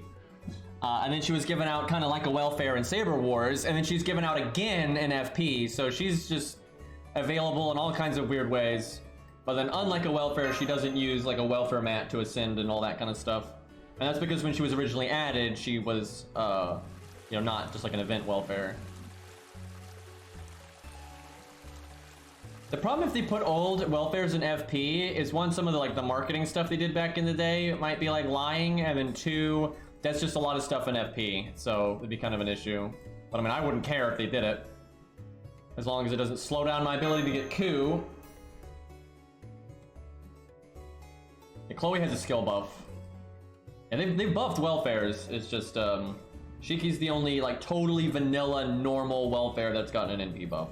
Where Lily's like, just Lily, and then other welfares it's been skill buffs. Wait a minute, what about, no, she's not a welfare, what am I saying?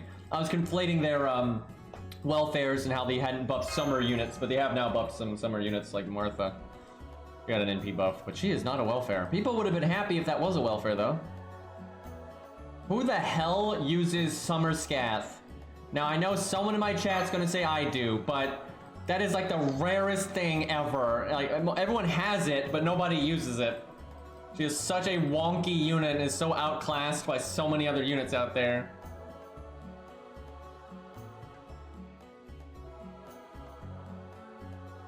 I do for a taunt wall. Yeah, that's pretty much the most use she gets. Tiger tank, let's go. I'm sure we'll fight some of those in this event. I think I need 2 more Angra copies. I've been playing for a long time, but I think I'm at NP3. Let me check. All with all my different accounts, it's easy to lose track. Most of my accounts have Angra between NP2 and 3 though. Like in total, I've gotten them like 9 or 10 times or something, maybe more actually, but not on any individual account. I did not use her for the second lottery event. I don't remember what the hell I did use, but I've never used her for farming, actually. Outside of, I think, testing a long time ago. I used someone's, I remember.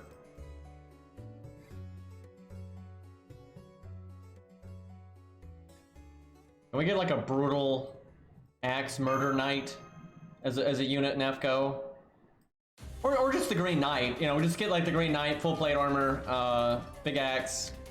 Or normal axe is fine. Dual wielding axes, I'll settle for that. Axe with a chain on it, I don't care. Whichever way you want to do this game. I'm actually, chat, I think this is copium, but you know, I'm a big fan of, you know, Dark Souls and Elden Ring and all that. And in Dark Souls 3, there was a trash mob that had an axe that was connected to a chain, and he would throw it at you and do all kinds of cool shit with it, and it had really cool sound effects. But it was not obtainable, and that made me super sad. And I am so hoping in Elden Ring they're gonna add an axe like that, and it's like, it's a weapon art, you know, Ash of War or whatever is the chain throw, right? I want that so bad. But I don't know, because they want to do like the unique weapon arts like that for boss weapons, and a boss weapon's not going to be like a regular axe on a chain. It'd be like an axe made out of like dragon fangs on a chain, which that's not as cool.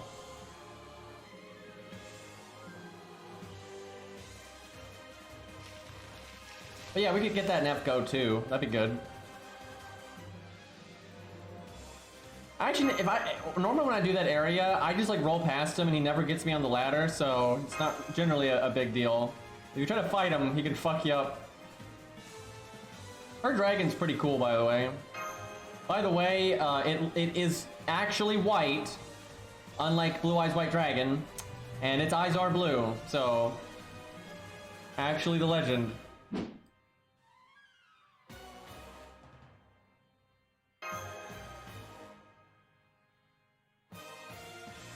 They're kind of teal in that shot, but in gameplay they're normally pretty blue. That's still a shade of blue though, just light blue.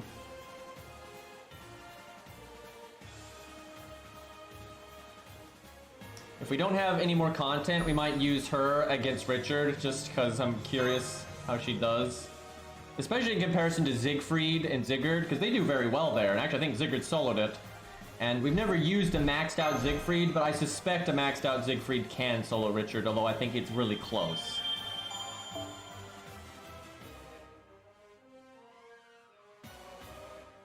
Did that get...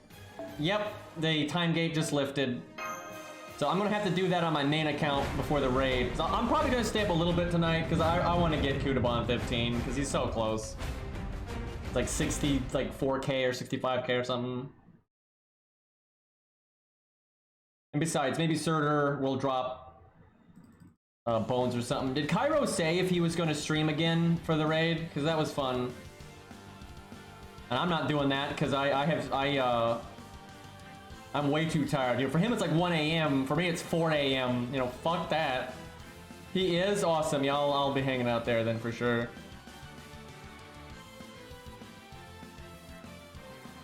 I might save this content for tomorrow though. If I do this content now, I won't have anything to do tomorrow. Oh shit, it's those guys. We saw them in the trailer. They're something else.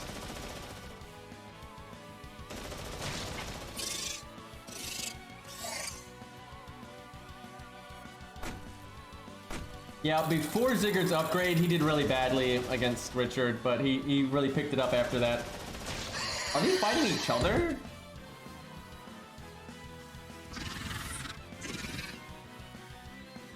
This is very strange. Me watching the stream at 3 a.m. Yeah, that's me with Cairo.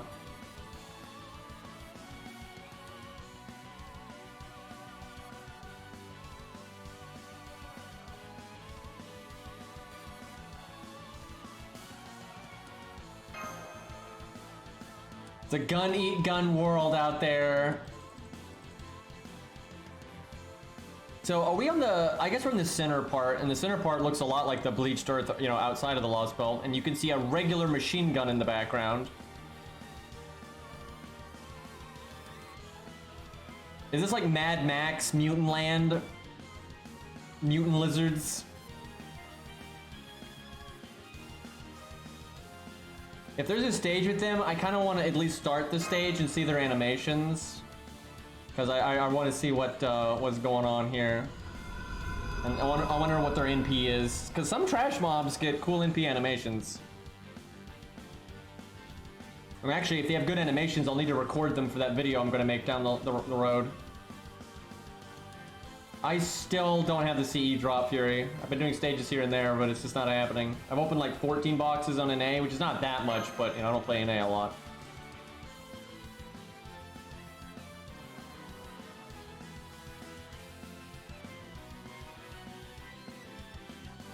So are the assassins by chance? Alright, we'll just bring someone that can like survive a while and not kill them, hopefully. See what they do.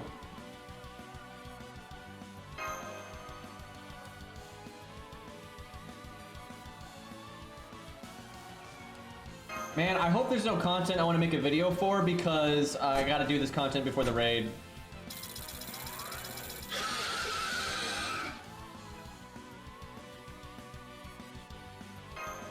Come on, game. I want to see the goods.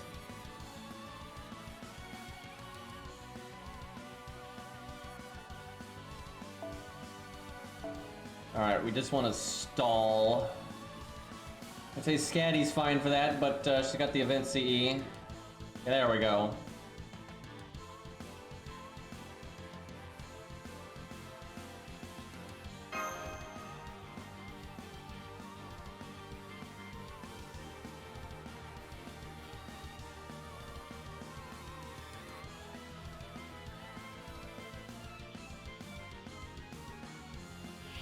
Well, they're bigger than I thought. What on earth? They are so strange looking. Alright, let's see how long we can stall here. This looks like it'll be an actual stage though, because they have like guts and stuff. Some kind of damage plus.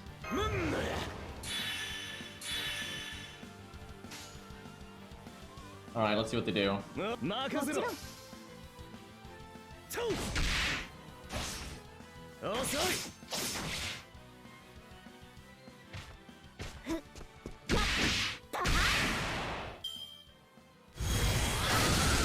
Wow, they're firing like in every direction ever there. That's not what I was expecting. That's their skill. That's kind of lazy. They basically do their attack animation for their skill. They're kind of phoning that one in a bit.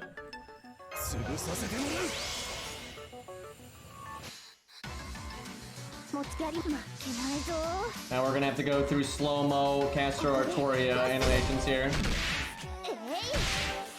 Come on, I'll crit. I need one of these guys to crit. Sometimes their crits are cooler than their NPs.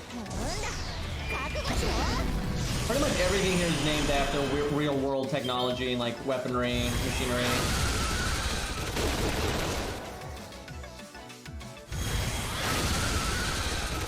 They're even shooting the ground and like behind them.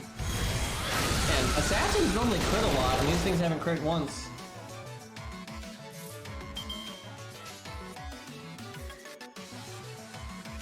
Come on, guys.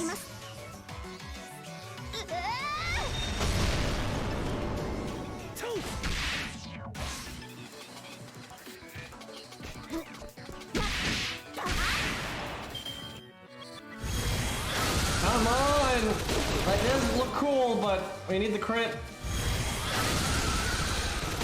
At least we're about to see the NP. I don't understand. Assassins normally have a higher chance to crit. But this is so not happening.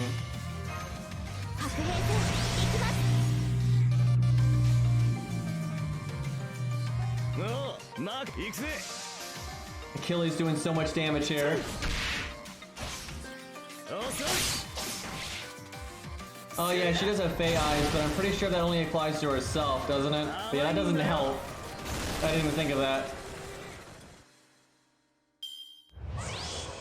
Sure, hit. What? I don't think anybody expected that. Vroom, let's go.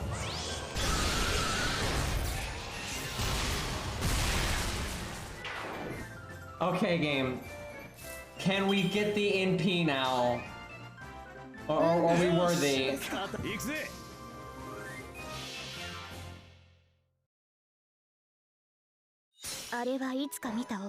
Do you guys think these guys make the video?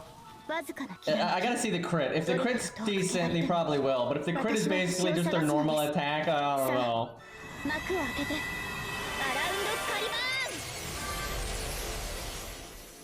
They certainly won't take up much time, I'll say that.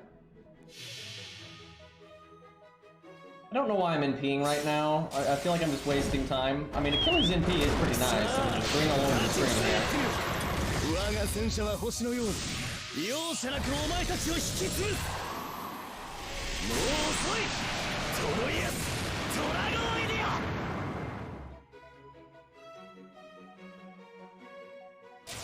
So they just have a vanilla guts, nothing too fancy.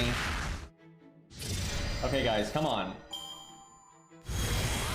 You can do it, I believe in you.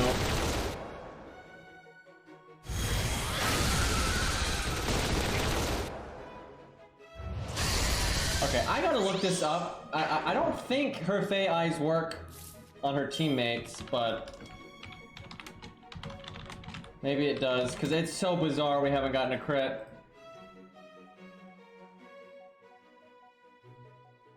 Its own critical resistance, so it's only for her. That is bad though, because anytime they attack her, their odds of critting are trash. What sucks is I'm having to play in slow-mo because I don't want to be in fast mode when they finally do it. Yeah, it's true, it'll say crit miss. That's right. The thing. It's kind of a cool animation right there, actually. Oh. Okay, that's not bad. If you showed off all the 4 animations, although 2 of them are basically the same, if you show them all back to back, like edited, that's actually pretty cool. I'll probably record them.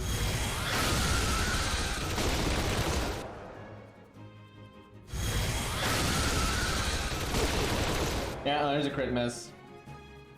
Alright, we'll save these guys for later, and we'll do, I think, the rest of the main story tomorrow. But let's go fight Richard with the wagon number 2 and see how she do.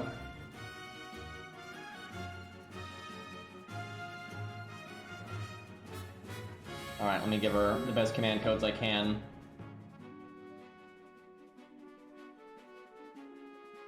It wouldn't shock me if Castro Arturia could solo that stage. That would not shock me at all.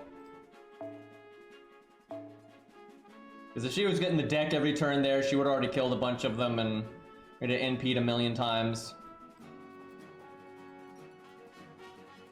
Alright. Honestly, this is not a bad setup. We need heal boost.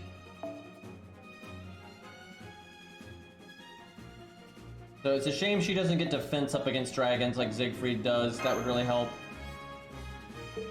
We just did this. We haven't done any of the new units against Richard yet. We're doing right here. We just did this game. Did they forget something?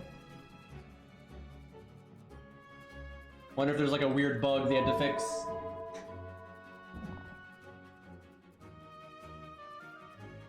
You're seriously going to sleep, Ari, and gonna wake up with a raid?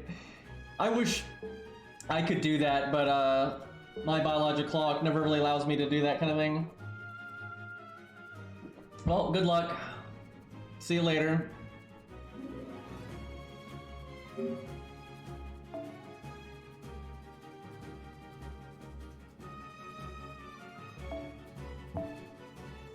Alright, gotta do this again.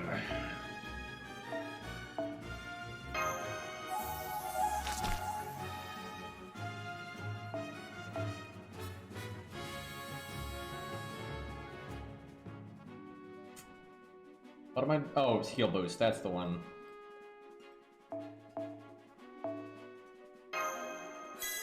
She's just NP2, and I got a lot of spooks. I lost track of them all. I got Suzuka Gozen, Carmella, Panda Lancer, Liz. I know there's a couple other ones. I got so much stuff. No Herc though, which I would have been so happy if I got a Herc spook. I would have been super happy with that.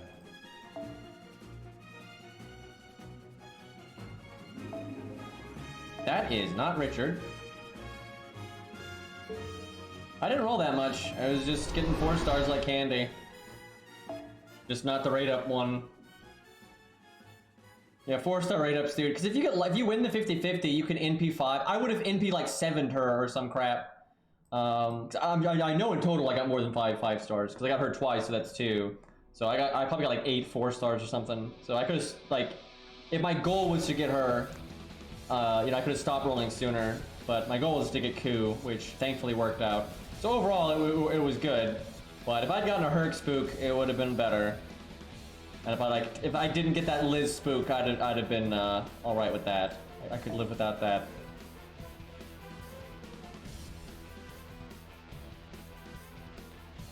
All right, where's the proper George here? When you need something done right, do it yourself. Need a Rosh, who is level 70. Good old K-scope. Not that he needs it here, but if Atlas is ever right, this is going to be the time, but I don't think she's good with Atlas. I'm actually surprised at her cooldown links, considering how kind of mundane her skills are. I actually didn't mind getting Suzuka Gozen. I mean, she's not at the top of my list or anything, and Kirk would have been way better. But that actually got me Gozen to NP5. She was NP4, so she's NP5 now. I think my Panda Lancer's NP4 now. Been spooked by her quite a bit. Terrible opening hand. Oh, my voices are off. That's off because I needed to record some stuff for the video that I just posted. I had to like record 100 faces NP sound effect because I couldn't find the file I had for it, so I had to record it again. And I think I recorded something else too, but I forgot what it was. I know there was something else I had to get.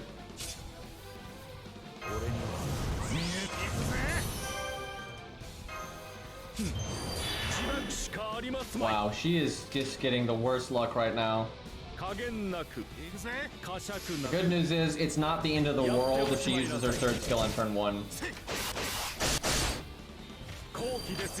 I'll actually work on Ozzy pretty soon. I've been working on him on my ult account, because that account has Gwen, so I figured that was the place to do it. But like on my main account, I have no XP, and it's crazy, because all of a sudden I gotta get Q to 116, and it's just so slow. But yeah, Ozzy's cool, so one of these days.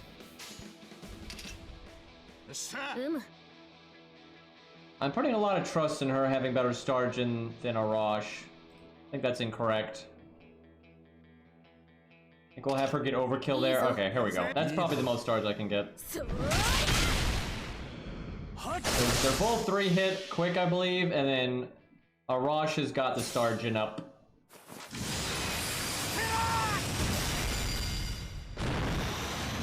And I haven't looked in a long time, but I actually think archers on average have better Stargen inherently than riders. Like, assassin is the best, and I think lancer is second normally, something like that. For normal classes anyway. Alright, time to get some value out of our anti-dragon stuff.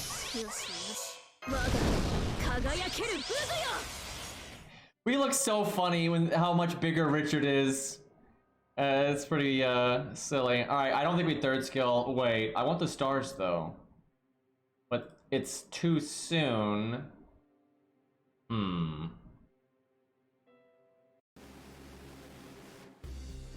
I guess we just use it, and then we use it again later.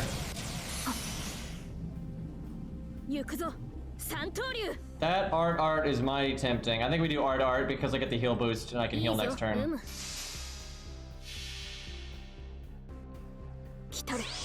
Yeah, Ozzy's always been like that, where if I want to use Ozzy, I can just use someone else's, and theirs are so much better than mine. That's why my Virtua is 1-1-1. It's like, what's the point? I really wish you had crit there.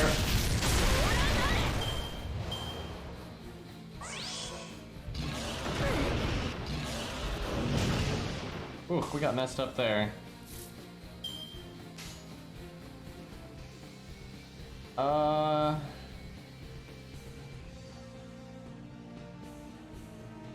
think I do Buster Art Buster. I'm gonna do slow-mo because her initial Buster looks really cool. Combo.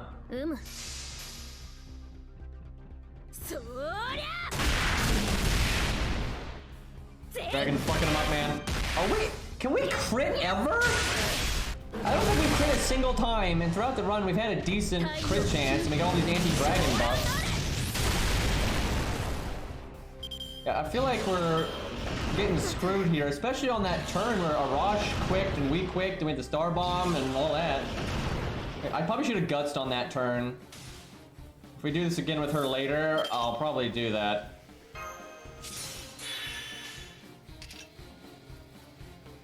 Jeez, man. Imagine having a crit buff, damage buffs, and stars per turn. We didn't crit there either. Okay, we're doing this again right now. That is just That's outrageous.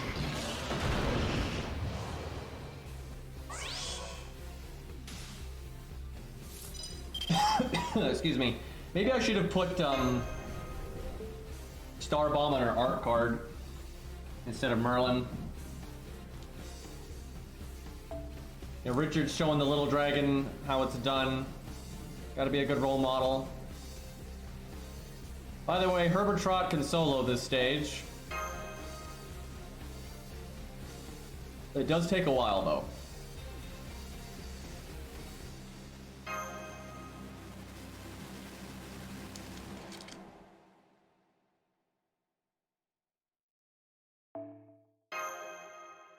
Yes, Mr. Lost.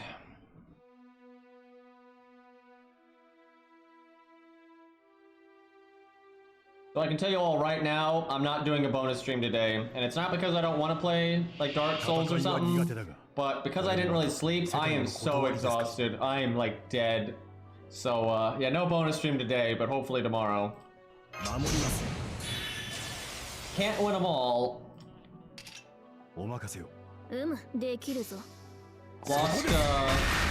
was trying to formulate a sentence and then he got Sanson. And he was never heard from again. Perfect Sanson, yep.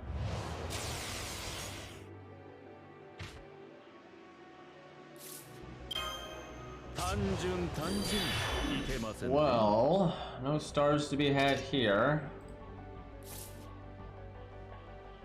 I'm truly confused by Lost right now.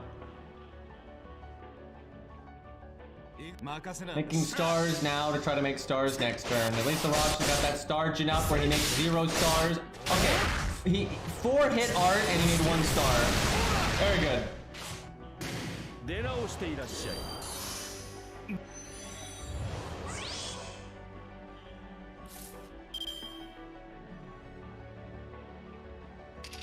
Okay, I am casting this.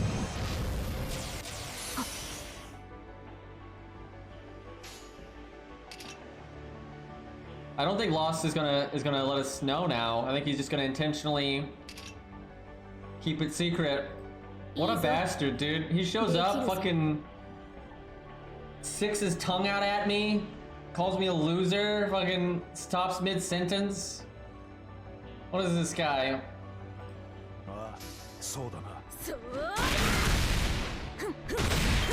Alright, how many stars are we gonna get from all of our effort here?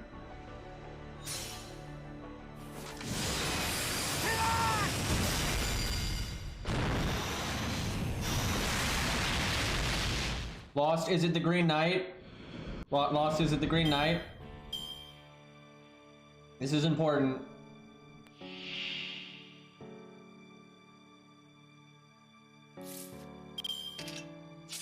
No, damn it. Just turn the stream off, turn it off, cut the power, that's it. We're done, that's it. Alright, now I have to make the decision on if I want my anti-dragon bonus for my 3rd skill or if I want the battery next turn. How is my crit chance this bad still?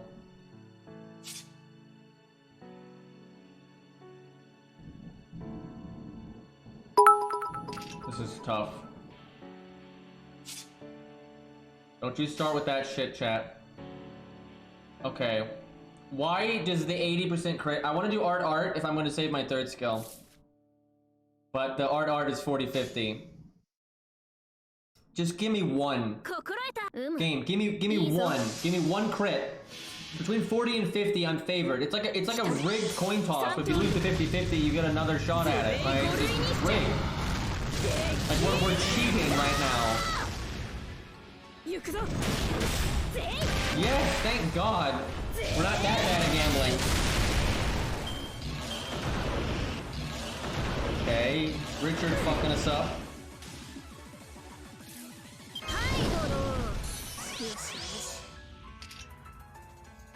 We do this. 30, 70, 60. We're very favored here to crit twice and definitely crit once. Oh god. I mean, it's better than the last one, I'll say that, but... Yeah, she wants Star Bomb on art. I definitely think she wants Star Bomb on art. I think that would help a lot. I think I have to invulnerability here. Man, she is getting destroyed.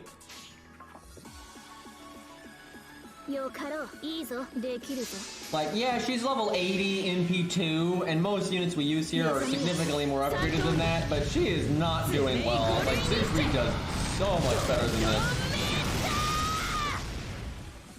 Like, she's not even getting in the ballpark. Well, we're not dead yet, though.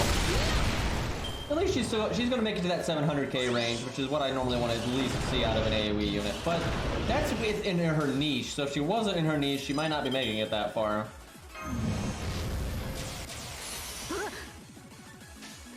If I do art, quick art, and I get my battery next turn, and I have Merlin, so I basically am at 41% NP right there. I don't think she'll get it. Her gain rate's not that good. But what if we get lucky, though? Well, come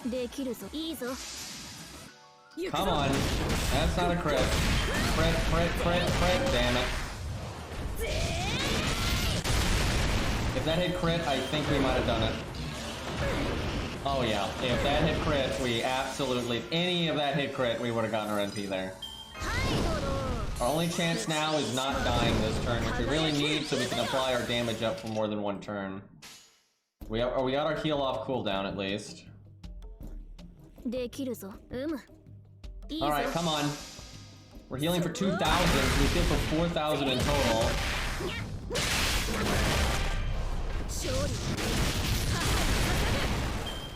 Okay, she's turning it around a little bit.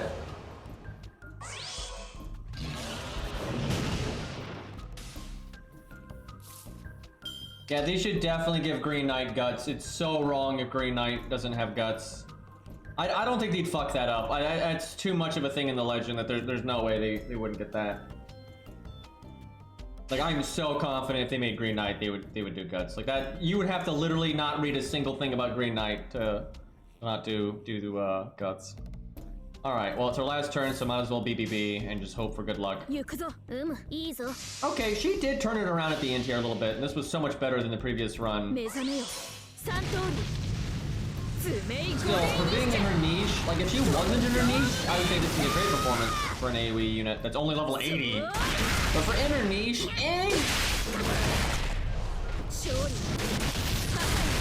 at least it's not, I'm not like disappointed anymore, so I was kind of disappointed earlier, but that's okay. The burn damage though. I'd be interested to see how she does when she's like in B3 level 90 or even level 100. If Ari was still here, I would use the new guy too, but oh no, she still got it slotted. We'll just go with that. Okay, this is way off though because no command codes in P1, so this is so much weaker than what we typically use on this stage, but we're doing it anyway.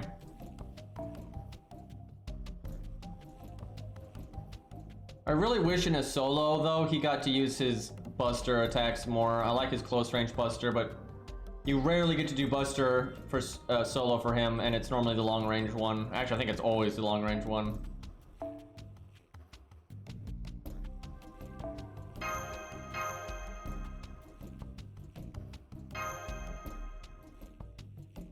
Oh yeah, that's good on him, Fury for sure. And if you heal boost, he can heal boost that and heal boost his Imperial Privilege. God, Ozzy's so good. It must be so nice having Ozzy be your favorite character, because he's so universal. And like, he can solo this dragon at neutral before he got buffed. And then they buffed him with some of the biggest buffs they've ever done. So now he can kill like 2 Richards. That's reasonable.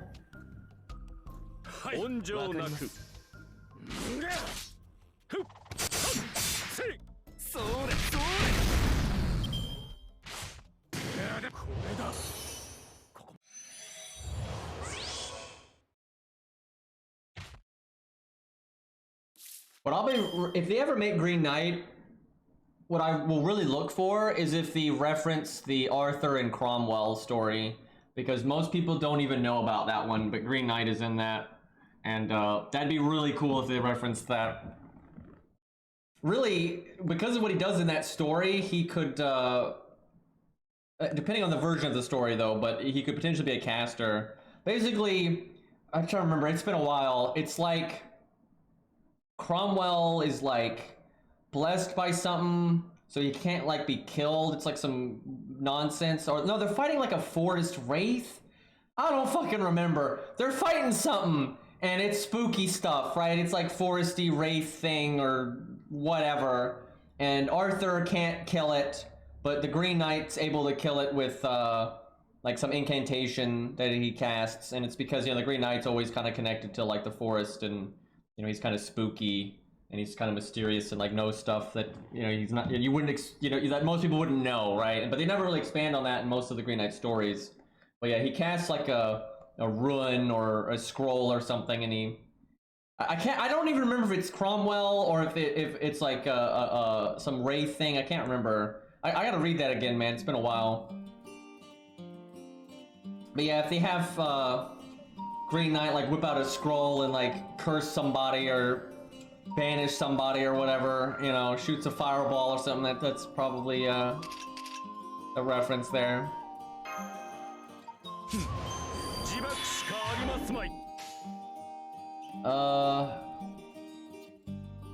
What do I do here? I guess I do the Buster. If I do Quick Buster, I can show off his animation. It's worse for NP gain, but I think I do it. I think he'll do it with this setup. He might need art. Green Mage.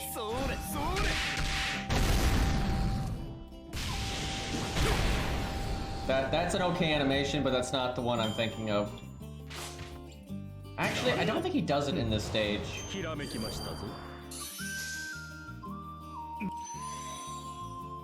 Well, I've got my own, so I'll figure it out at some point and show it off eventually.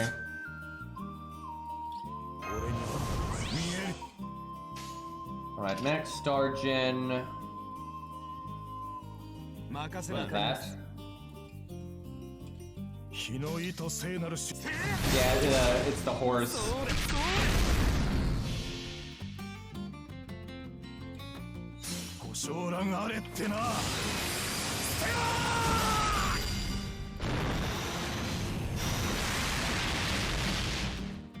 It is sad though that Gawain has 2 voice lines in FGO for Green Knight, and they also mention him in Fate Extella, but I don't think he's ever getting added. I think Lost Belt 6 was his best chance, very much so. I think he, honestly, with the theme that they picked, with like Burgess and everything, I think he had a really, he would have fit in great. Like, I think he would have fit in super well, and he would have been way better than all these other random idiots they had running around in Lost Belt 6. Fucking Spriggan, God. But, yeah, especially with Morgan and everything, I think Green Knight would have fit in so well there, but, didn't happen. What do I do here? I guess I do this. Don't do my 3rd skill.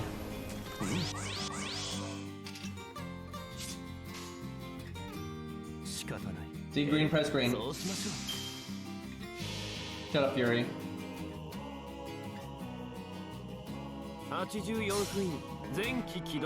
Yeah, they could have easily made Green Knight antagonist or protagonist there.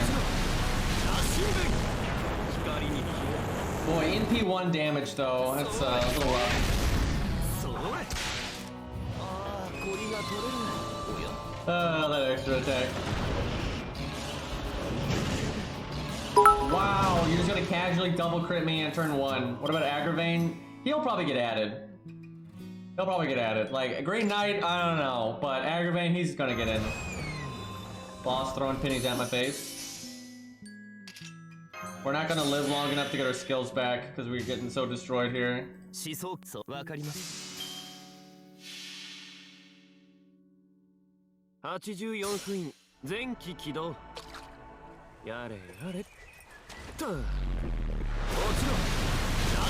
They haven't really expanded on Lost Belt 6 at all in an event, so I guess we could still do that someday.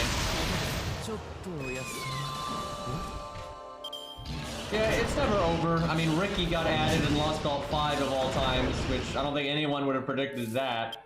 But wow, we are seriously going to die before we get our skills back from Atlas. That is not not good. That means default would have been better though. Well, this was one of the worst performances I've ever seen out of a 5-star, but in his defense, he's NP1. He has bad command codes. We brought the wrong Mystic code, apparently. Yeah, I'm not sure I can even think of a 5-star that's done this bad when they're 10-10-10 at least. But he also got double crit and all that. Like, it was a mixture of... He probably isn't that good of a unit for this stage, let's be honest. And then he's NP1. He had bad luck. We have no command codes. Still, though. Yikes.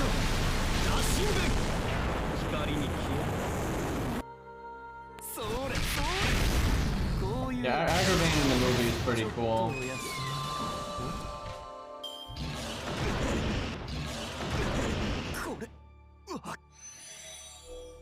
Wow, we I think that's about where Phantom got, wasn't it? Like, Phantom of the Opera, I think that's about where he got. Uh-oh. Alright, boys. I think I'm gonna wrap up. I am sorry.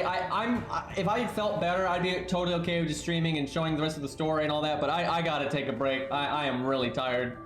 You know, I didn't get much sleep, and then the doctor stuff and everything, so we'll just go easy today, but we'll be back at it tomorrow, and we'll see what the events got there. I'm gonna try to foolishly stay up a little bit tonight to do the raid a bit, and I'll be hanging out in Cairo's stream, but I think that's all she wrote for me today. Let's see, is Cairo streaming still? I know he was here earlier, but maybe, no, there's no way. He's gonna wait for the raid. He's gonna save his strength. Who do we raid? Oh, we'll raid, Sharkquado. Oh, no, we'll go Phantom guy. Here we go. He's doing the challenge quest. Oh, God, he's doing the challenge quest with Phantom. Oh, boy. Well, that's a thing. All right, lads, go root on Phantom of the Opera, and I will see you guys. Wait, is Sharky streaming? I didn't even notice. Shit, he hasn't been around in a while. Damn, well, too late now. Yeah, Sharky is streaming. Anyway, boys, I'll see you tomorrow. Peace.